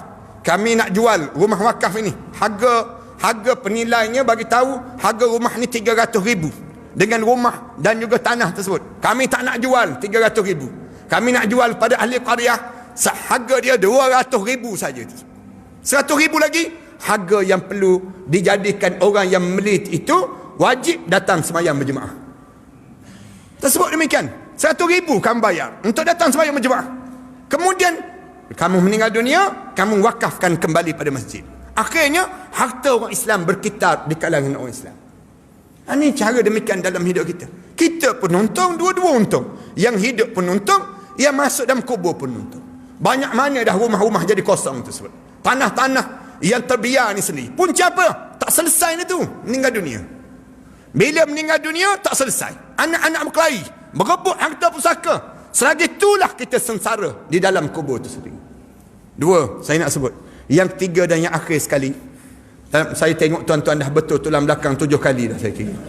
Tapi sabar sikit je lagi saya nak sebut. Yang akhir sekali saya nak sebutnya, tolong jaga akhlak. Jagalah perangai kita. Biar kita ni semakin tua semakin nampak wajah ahli syurga. Semakin berusia semakin orang nampak kita ni ahli syurga. Jangan kita ni orang tengok dia ni lagi tua nampak lagi macam Amitabh Bachchan je nampak dia. Lagi tua lagi kuat karaoke. Jangan. Malu kita. Biar kita ni orang tengok kita, Allah dia ahli syurga dah. Sampai kita berjumpa dengan setiap orang, doakan saya. Kalau tak jumpa saya dalam syurga, tanda saya dalam neraka. Kita sebut pada orang, kalau tak jumpa saya dalam syurga, tanda saya dalam neraka. Tolong tarik saya untuk saya masuk dalam syurga. Sebut pada anak-anak yang kecil-kecil ni, anak-anak kita ni, kita berjumpa je anak, kita sebut, anak tolong doakan pakcik. Pakcik bimbang kalau pakcik tak masuk dalam syurga Allah. Seorang-seorang kita berjumpa kawan-kawan kita. Tiap kali mana kita berjumpa, kita sebut, maafkan saya ada dosa dengan awak. Sebelum daripada ni banyak dosa saya. Tolong maafkan saya bimbang kalau saya tak lepas ke dalam syurga Allah.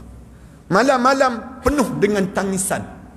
Malam-malam kita riuh meriahkan rumah kita dengan tangisan ketakutan untuk dihumban ke dalam neraka Allah.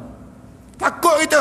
Bangun mengadu kepada Allah, ya Allah, dengan dosa-dosa yang sebanyak ini ya Allah, di sudut neraka manakah kamu akan bakar aku ya Allah. Sebut ada Allah, nangis teresak-esak kita, minta dengan Allah, Kita bertaubat pada Allah setiap masa dan setiap ketika. Rasulullah, dia bertaubat pada Allah sebanyak 70 kali sehari. Dalam hadis Rasulullah sebut, dalam hadis yang lain Rasulullah kata, inni atubu ilallahi aqsara mi'ata marrah. Aku bertaubat pada Allah lebih 100 kali sehari. Rasulullah sallallahu alaihi wasallam sebut demikian. Kalau Rasulullah yang maksum, yang tak buat dosa, bertaubat pada Allah 100 kali sehari, kita yang pendosa ni, kenapa kita sesombong itu kita? Pelik kan kita ni? Kita ni yang buat dosa, tiap-tiap hari ada je dosa. Tengok je banner, ustaz ni datang, tak datang malam ni. Nak sebutnya dosa prasangka kan? Dalam diri kita. Kadang-kadang dalam hidup kita ada je dosa. Ustaz ni lambat lagi ke nak habis ni macam mana? Nak sebut senang je nak buat dosa. Dalam hidup kita ni nak buat dosa tu sekejap je. Kadang-kadang kan bangun pagi-pagi, tengok muka pasangan hidup kita, hidup lagi dia ni, kita sebut. Nak sebut, kita tak sebut, tapi dalam hati ni, hati ni kan senang untuk kita buat dosa. Terlintah je, lintasan zoom sekali, sekejap je. Mulut kita diajar supaya sebut astaghfirullahalazim. Kan mulut kita diajar. Rasulullah kata sebut subhanakallahumma wa bihamdika asyhadu an la ilaha illa anta astaghfiruka wa atubu ilaik. Sampai Rasulullah ajar sayyidul istighfar. Allahumma anta rabbi la ilaha illa anta khalaqtani wa ana abduka wa ana ala ahdika wa wa'dika mastata'tu abu'u laka bi ni'matika alayya wa abu'u bi zambi faghfir li fa innahu la yaghfir dhunuba illa anta. Ni cara Rasulullah nak ajar, minta ampunlah pada Allah. Nak suruh apa dia?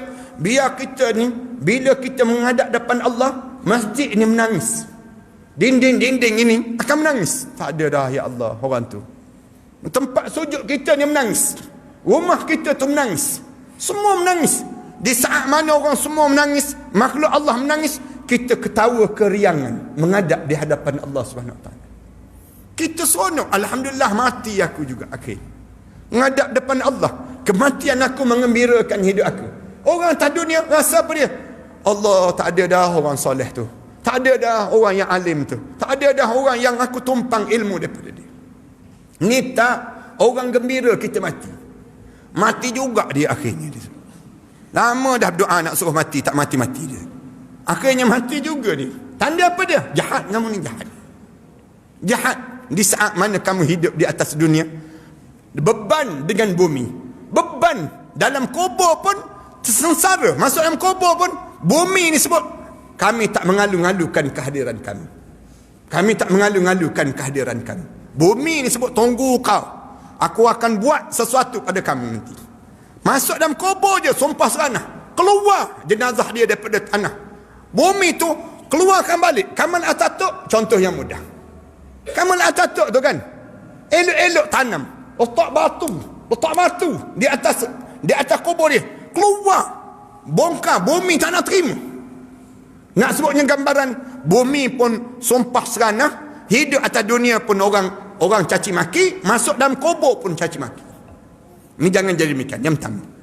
Yang kedua, tolong minta ampun dan maaf dengan ibu dan ayah. Saya nak minta sangat orang lelaki terutamanya, tolong jaga hati ibu dan ayah, ibu mertua dan ayah mertua. Sebab apa saya nak minta maaf, nak sebut? Sebab orang kita, kebanyakan kita menyinggung hati mak ayah. Kenapa kita singgung hati mak ayah? Kerana kita sibuk nak jaga hati isteri dan anak-anak kita, lebih besar daripada ibu dan ayah kita. Yang ni yang bahaya dalam hidup kita. Saya nak sebut bahaya pada diri kita kalau kita keadaan yang sedemikian rupa. Ayah-ayah, ibu-ibu, kalian terasa hatikan dengan anak lelaki kalian. Kenapa kalian terasa hati dengan anak lelaki kita? Kerana waktu mana dia anak lelaki kita dahulu, dia cukup jaga hati kita. Tapi bila dia berumah tangga, dia sibuk jaga isteri dia dan anak-anak dia meninggalkan kita. Yang ni yang kita tersinggung. Orang lelaki, kalau kalian meninggal dunia, saat mana mak dan ayah kita tak reda pada kita, terasa hati dengan diri kita, kita ingat ke boleh masuk syurga ke kita? Tak ada syurga je untuk diri kita. Allah dah pesan dah, wala taqul lahuma uffin, jangan kamu sebut depan mak ayah kamu. Wala tanharhuma, jangan tengking mak ayah, jangan. Wa qul lahuma qawlan karima. Cakap dengan mak ayah ni lemah lembut. Jangan menipu mak ayah, jangan menipu. Ramai mana orang lelaki ni menipu mak ayah. Kenapa dia menipu mak ayah? Dia nak jaga hati isteri dia. Kenapa dia nak jaga hati isteri dia? Ni saya nak sebut. Orang perempuan, satu kesilapan yang berlaku di kalangan orang perempuan kita, punca apa dia? Punca kalian mengangkat suara di hadapan suami kalian.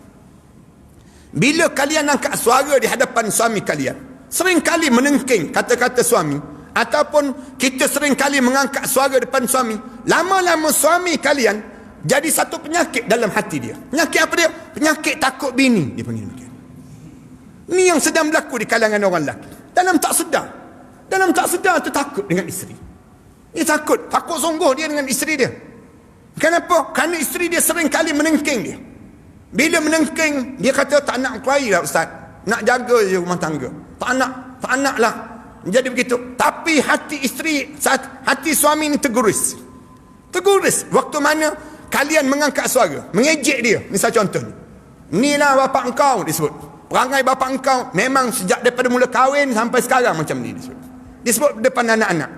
Suami diam saja. Di saat mana suami kalian diam, kalian meninggal dunia, terguris hati suami kalian. Kalian ni boleh masuk syurga? Tak masuk syurga. Tutup pintu syurga untuk kalian. Tak masuk syurganya. Kenapa? Kerana kalian mengangkat suara. Angkat suara ni bahaya. Saya nak sebut, jangan angkat suara depan suami. Yang menyebabkan suami ni jadi takut. Takut dalam hati dia tu, dalam tak sedar dia jadi takut. Tengah minum air tu, kadang-kadang saya minum air sama-sama ustaz ni. Tengah-tengah minum air tu, bunyi deringan telefon, kering tu, jatuh gelas. Dia tengok telefon. Kita tanya kenapa? Isteri saya telefon ustaz dia sebut. Isteri telefon pun kenapa sampai begini? Kita sebut, ustaz, ya ke? Kita kata isteri telefon. Ya ustaz, dia pun angkat telefon, tunjuk. Tengok ni ustaz, dia tulis nama isteri dia, Lang Sui, dia tulis. Lang Sui terus dia tulis. Nak sebutnya, memang dia takut sungguh pada isteri. Ada seorang tu singa lapar terus dia tulis. Nak sebutnya, kita kata ya ke? Jawab. Dia pun jawab. Tekan. Dia jawab tu. Bila tekan je, dengar suara tu, dia bagi salam. Assalamualaikum. Dia bagi salam pada isteri. Isteri tengking terus. Kat mana? Kata isteri. Kat mana? Dia pun jawab, kat kedai. Kedai mana? Dia sebut. Kedai. Buat apa? Isteri sebut, minum air dengan Ustaz Ahmad Dasuki. Dengan siapa? Ustaz Ahmad Dasuki. Ustaz Ahmad Dasuki mana? Tanya lagi. Dia pun jawab, Ustaz Ahmad Dasuki yang cerita mati itulah. Dia sebut demikian. Bila dia mati? Dia tanya. Nah, sebutnya isterinya, kita yang duduk sebelah tu boleh dengar. Boleh dengar dia tengking tersebut. Bila lama-lama dia kata, lambat lagi ke nak balik? Nak balik dah, abang nak balik dah. Kejap-kejap lagi abang balik. Tak ada, balik sekarang. Sekarang, balik! Dia sebut macam. Balik tu dia tekan terus telefon. Saya balik dulu ya ustaz. Dia tu ustaz juga. Ustaz pun takut bini, dia panggil. Nak sebutnya, padahal dia tu gambar. Kenapa ni? Isteri. Saya nak minta tolong sangat ibu-ibu. Jangan angkat suara depan suami kalian. Kalian angkat je suara di hadapan suami kalian, hancur lebur amalan-amalan kalian. Habis amalan-amalan. Kenapa diam semua macam pernah kena je ni? Nak sebutnya malam ni baru. Betul-betul Ustaz, betul. Lama dah nak sebut yang ni. Ustaz sebut malam ni baru betul ni. Nak sebutnya, nak gambarkan, tolonglah ibu-ibu. Jangan kalian angkat suara. Balik nanti cuba tanya je suami kalian, abang ada tak rasa takut dengan saya? Tanya soalan tu. Mesti dia jawab, ada juga sikit-sikit. Ada juga sikit-sikit. Ketakutan ini menjadikan kebahayaan. Bahaya. Orang lelaki, di saat mana dia belum kahwin, dia memang banyak mulut. Tapi dia belum, lepas dia kahwin, lepas je dia kahwin, mulut dia simpan dalam hati. Ni perangai orang Melayu kita. Kebanyakan demikian. Bila dia belum kahwin, mulut dia banyak. Sibuk tanya, adik-adik berapa orang? Duduk kat mana? Tinggal di mana? Dia sibuk tanya. Orang perempuan belum kahwin, tak ada mulut. Tak ada mulut. Orang lelaki tanya, tinggal kat mana? Teka. Adik-adik berapa orang? Agak-agak. Pendek-pendek je dia jawab. Tapi bila dah kahwin, mulut dia tak ada muka. Mulut dia kat mana mulut dia? Mulut dia dekat mulut. Bila dah kahwin je mulut kat mulut. Dia nak betulkan rumah tangga. Dia nak jaga rumah tangga tu, sehingga kan dia mengguriskan hati suami dia. Yang tu yang bahaya. Minta maaflah dengan suami kalian. Minta maaflah dengan ibu dan ayah kalian. Ibu ayah kita ni tersinggung sangat dah hati dengan kita. Banyak dah perasaan dia. Yang dah meninggal dunia tu pun tersinggung dengan kita. Kita masih lagi tak sempat nak ziarah kuburnya. Masih tak sempat nak berdoakan untuk dia. Sibuk sangatkah dalam hidup kita ni sampai doa-doa kita tak sampai pada mereka tersebut? Nak sebutnya gambaran bagaimana tak jaganya kita.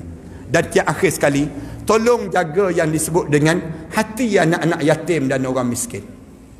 Tolonglah jaga. Janganlah anggap anak yatim dan orang miskin ni pada bulan Ramadan dan juga bulan hari raya saja. Tapi jaga anak yatim ni sepanjang masa. Kenapa kena jaga hati anak yatim? Kerana hati anak yatim ni merupakan adik-beradik dengan Rasulullah sallallahu alaihi wasallam. Siapa yang jaga anak yatim? Rasulullah kata, ana wa kafilul yatim kahatain. Aku dengan anak yatim macam ni dengan macam ni. Kalau kita nak masuk syurga, tolonglah pada diri kita supaya kita tak menyesal dalam kubur nanti. Jaga anak yatim. Anak yatim ni bukan orang lain, anak saudara kita juga. Anak yatim ni bukan orang lain, jiran tetangga kita juga.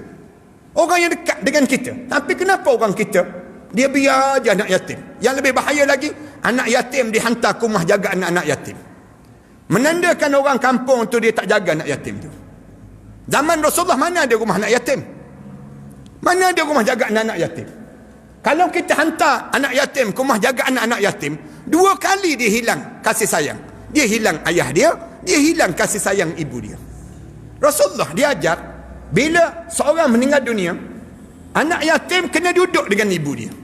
Kena duduk dengan ibu dia. Dengan tujuan apa? Tujuan orang Islam yang lain, tolong jaga anak yatim ni. Satu sahabat-sahabat Rasulullah lepas asar je bergegah masing-masing pergi rumah anak yatim. Orang tu jaga rumah orang ni, orang ni jaga rumah orang ni. Semua jaga anak yatim.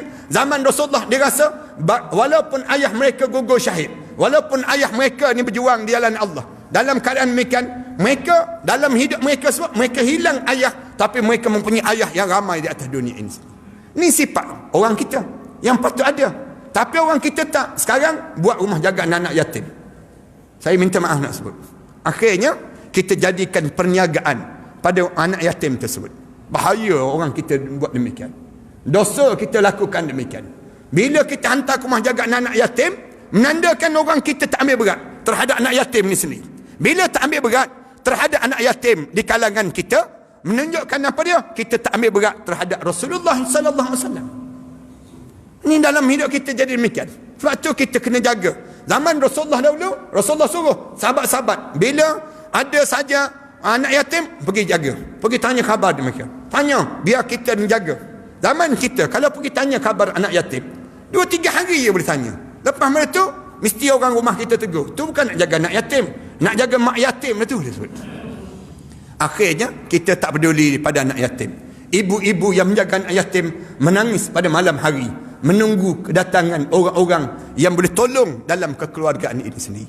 Tolonglah kita kalau kita nak selamat. Mudah-mudahan Allah jadikan semua yang hadir pada malam ni di kalangan ahli syurga Allah Subhanahu Wa Taala.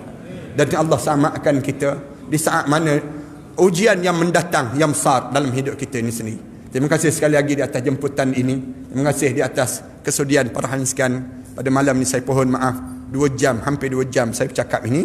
Mudah-mudahan Allah jadikan malam yang baik ini malam yang menjadi kenangan yang indah waktu mana kita dalam syurga nanti insya-Allah. Kita akan tengok balik saat-saat yang kita hadir, kita akan rasa bangga. Alhamdulillah aku boleh datang pada malam-malam di dunia dahulu. Allah rakamkan dan Allah tunjukkan pada kita. Walaupun kita dalam keadaan yang susah dan sukar ini, Allah jadikan peluang pada kita demikian. Terima kasih sekali lagi. Aku qouli hadza astaghfirullah li wa lakum.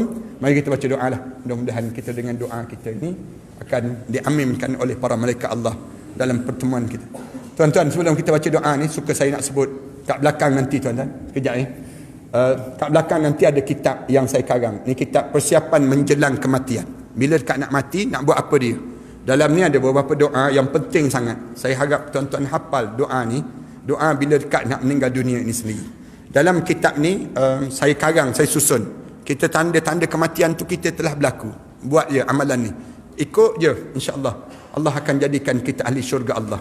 Kemudian dalam kitab ni juga, sebelum daripada ni dalam PKP saya keluarkan kitab ni. Bagaimana untuk menjadikan kematian husnul khatimah. Dapatkan kematian kita ni Dia mati ni ada dua, su'ul khatimah dan husnul khatimah. Biar kita dapat husnul khatimah. Saya karang kitab macam ni. Tuan-tuan, kalau tuan-tuan pergi dekat dengan orang ziarah orang sakit dan sebagainya, bagi hadiah kitab-kitab macam ni. Jauh lebih baik daripada kita bagi durian, nangka, mempelam tu kan. Kita bagi kitab macam ni, dia tengok je kitab macam ni, dia fahamlah maknanya mati dah tu, senang cerita. Nak sebut tak tergamak sangat dia panggil begini. Saya karang berapa buah lagi kitab-kitab lah. Tuan-tuan, ni kitab bawalah keluarga kamu ke syurga Allah. Macam mana cara nak bawa keluarga kita ke syurga Allah. Ni pun yang dalam sebulan yang sudah lah saya keluarkan kitab ni. Kalau saya karang beberapa buah kitab ni kerana saya bangunkan ma'had tahfiz. Di belakang saya ni ada lebih kurang 5 buah sekolah tahfiz. Yang saya ambil anak-anak yatim, orang miskin, saya tanggung mereka menghafal Quran. Seorang-seorang tersebut saya tanggung sebanyak lebih kurang RM3,500 seorang. Saya tanggung mereka ni sendiri. Pelajar-pelajar ada 1,000 lebih pelajar yang menghafal Quran. Saya bangunkan di Shah Alam, saya bangunkan di Kelantan, saya bangunkan di Jerantuk Pahang. Kemudian saya bangunkan di Pulau Langkawi. Kemudian yang terakhir, bila seorang hamba Allah dia wakafkan tanah di Kuala Terengganu seluas 8,5 ekar tanah dia tersebut. Dia wakafkan untuk saya bangunkan ma'had tahfiz. Alhamdulillah, saya bangunkan 5 buah sekolah tahfiz. Kemudian saya bangunkan sebuah kolej tahfiz yang dah habis 30 juzuk, menyambung ke peringkat kolej pula. Yang ni saya bangunkan demikian. Alhamdulillah, pelajar-pelajar saya tolong dan bantu mereka tersebut. Pelajar-pelajar yang menghafal Quran ni, Allah bagi kelebihan yang banyak pada mereka. Dan saya tolong di selatan Thailand. Di selatan Thailand, bila bapa mereka ditembak mati, saya dijemput ceramah di sana dahulu. Saya tengok ada anak-anak kecil-kecil yang putih-putih, pakaian putih. Saya tanya, apa ni? Siapa ni? Mereka ni anak-anak yatim piatu, Ustaz. Katanya mereka sebut. Habis tu mereka tinggal kat mana? Mereka tinggal beginilah, Ustaz. Katanya mereka sebut. Saya kata, kumpulkan mereka, kita buat sekolah. Lalu saya bangunkan sekolah. Pelajar asalnya 22 orang je di selatan Thailand tersebut. Sekarang ada lebih kurang 600 lebih pelajar. Tiap-tiap bulan saya hantar dalam lebih kurang 30,000, 40,000 ringgit bagi pelajar-pelajar tersebut. Macam mana cara saya nak tanggung mereka ni? Saya suruh mereka bela lebah. Lebah tersebut hasilkan madu. Madu tu mereka letak depan mereka, mereka bangun tahajud malam-malam, mereka berdoa pada Allah, mereka hantar ke Shah Alam. Saya gunakan untuk perubatan Islam. Orang yang kena sihir, saya kata minum air madu. Minum tu muntah, keluar benda yang pelik-pelik. Ada yang minum tu muntah, keluar kaca-kaca. Ni dipanggil sa'antau, dan masyarakat kita ni kuat ilmu sihir di kalangan kita. Orang kita sihir melalui SMS, sihir melalui Facebook, sihir melalui TikTok sekarang. Maknanya jin-jin pun ICT zaman kita. Kita ni macam mana kita nak lindungi keluarga kita? Guna je alat-alat macam ni. Ada sahabat saya yang kena COVID baru ni, dia minum air madu. Minum, dia kata dalam seminggu lebih, alhamdulillah, jadi kembali balik dia dalam keadaan yang pulih seperti mana biasa. Alhamdulillah, Allah jadikan kelebihan. Saya pernah kena batu karang. Saya minum air madu, keluar batu karang tersebut. Betul lah dalam hadis Rasulullah sebut, alaikum bil asal, biasakan hidup kamu dengan makan madu, kata Rasulullah. Mudah-mudahan tuan-tuan buat amalan lah. Kemudian saya bangunkan pusat rawatan Islam di Shah Alam dengan madu tersebut. Kemudian yang datang tu mengadu, Ustaz, malam-malam mimpi ular, mimpi jatuh tempat tinggi, kemudian gigi ni bunyi kak, bangun-bangun tidur lebam-lebam di peha. Kemudian mimpi rumah lama, mimpi air, menyusu bayi. Apa benda ni, Ustaz? Saya jawab, ni gangguan saka. Orang kita ramai kena gangguan saka. Saka ni masalah. Tapi kalau kena gangguan pusaka, tak masalah langsung. Gangguan saka ni, saya ambil minyak zaitun, saya campur dengan habbatus sauda, saya buat dalam bentuk lotion macam ni. Tuan-tuan sapu je kat belakang. Mula-mula ni kalau tuan-tuan sapu belakang tu, dia jadi panas, tanda kuat sangat gangguan pada kita. Kemudian sapu dekat sendi-sendi. Tapi kalau sapu tu tak ada rasa apa-apa, insya-Allah mudah-mudahan Allah jadikan kita ni selamatlah daripada gangguan-gangguan ini. Disapu je tiap-tiap malam buat baca. Kemudian salawat pada Rasulullah. Mudah-mudahan dia selamat keluar benda ni kan. Kalau tuan-tuan tak dapat juga, tuan-tuan tolong ambil pamphlet ni lah. Seorang satu. Tolong ambil. Dekat pamphlet ni ada nombor akaun sekolah saya. Kalau tuan-tuan ada peluang, tuan-tuan pergi mana-mana bank, tuan-tuan berdiri depan mission bank tu, semayang sunat istiqarah dulu sama tu. Nak infak ke tak infak? Nak derma ke tak derma? Saya perlu sangat. Kalau siapa-siapa yang ada duit zakat, duit derma dan duit infak dan sebagainya, tolonglah untuk nak membangunkan. Dah 11 tahun dah saya buat kerja ni. Mudah-mudahan Allah jadikan kebaikan betul salah. Saya nak jemput tuan-tuan, kalau tuan-tuan ada kelapangan, jemput datang ke Langkawi. Sekolah saya sedang bangunkan Mak Hak Tafiz di antara gunung Mak Cincang dengan Gunung Raya. Tengah-tengah tersebut, tepi sungai yang cantik. Tuan-tuan kalau ada kelapangan, jemput sangat datang. Mudah-mudahan Allah jadikan kelapangan pada kita. Auzubillahi minasyaitanirrajim. Bismillahirrahmanirrahim. Alhamdulillahirabbil alamin. Wassalatu wassalamu ala asyrafil anbiya'i wal mursalin wa ala alihi wa sahbihi ajma'in. Allahumma shrah lana sudurana wa hassin akhlaqana wa yassir lana umurana. Allahumma inna na'udzu bika min ilmin la yanfa' wa min qalbin la yakhsha' wa min nafsin la tashba' wa min du'a'in la yasma'. Rabbana atina fid dunya hasanah fil akhirati hasanah wa qina adzaban nar. Walhamdulillahi rabbil alamin.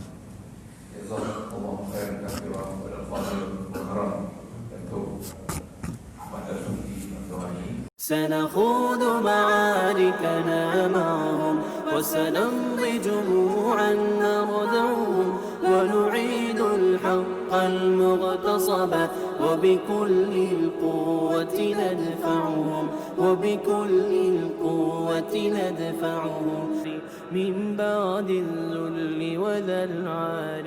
سنخوض معاركنا معهم وسنمضي جموعا نردعهم ونعيد الحق المغتصب وبكل القوة ندفعهم وبكل القوة ندفعهم وسنمضي ندك معاقلهم بدبيل دام يقلقهم لا إله إلا الله محمد رسول الله عليه صلاة الله وآله والأحبة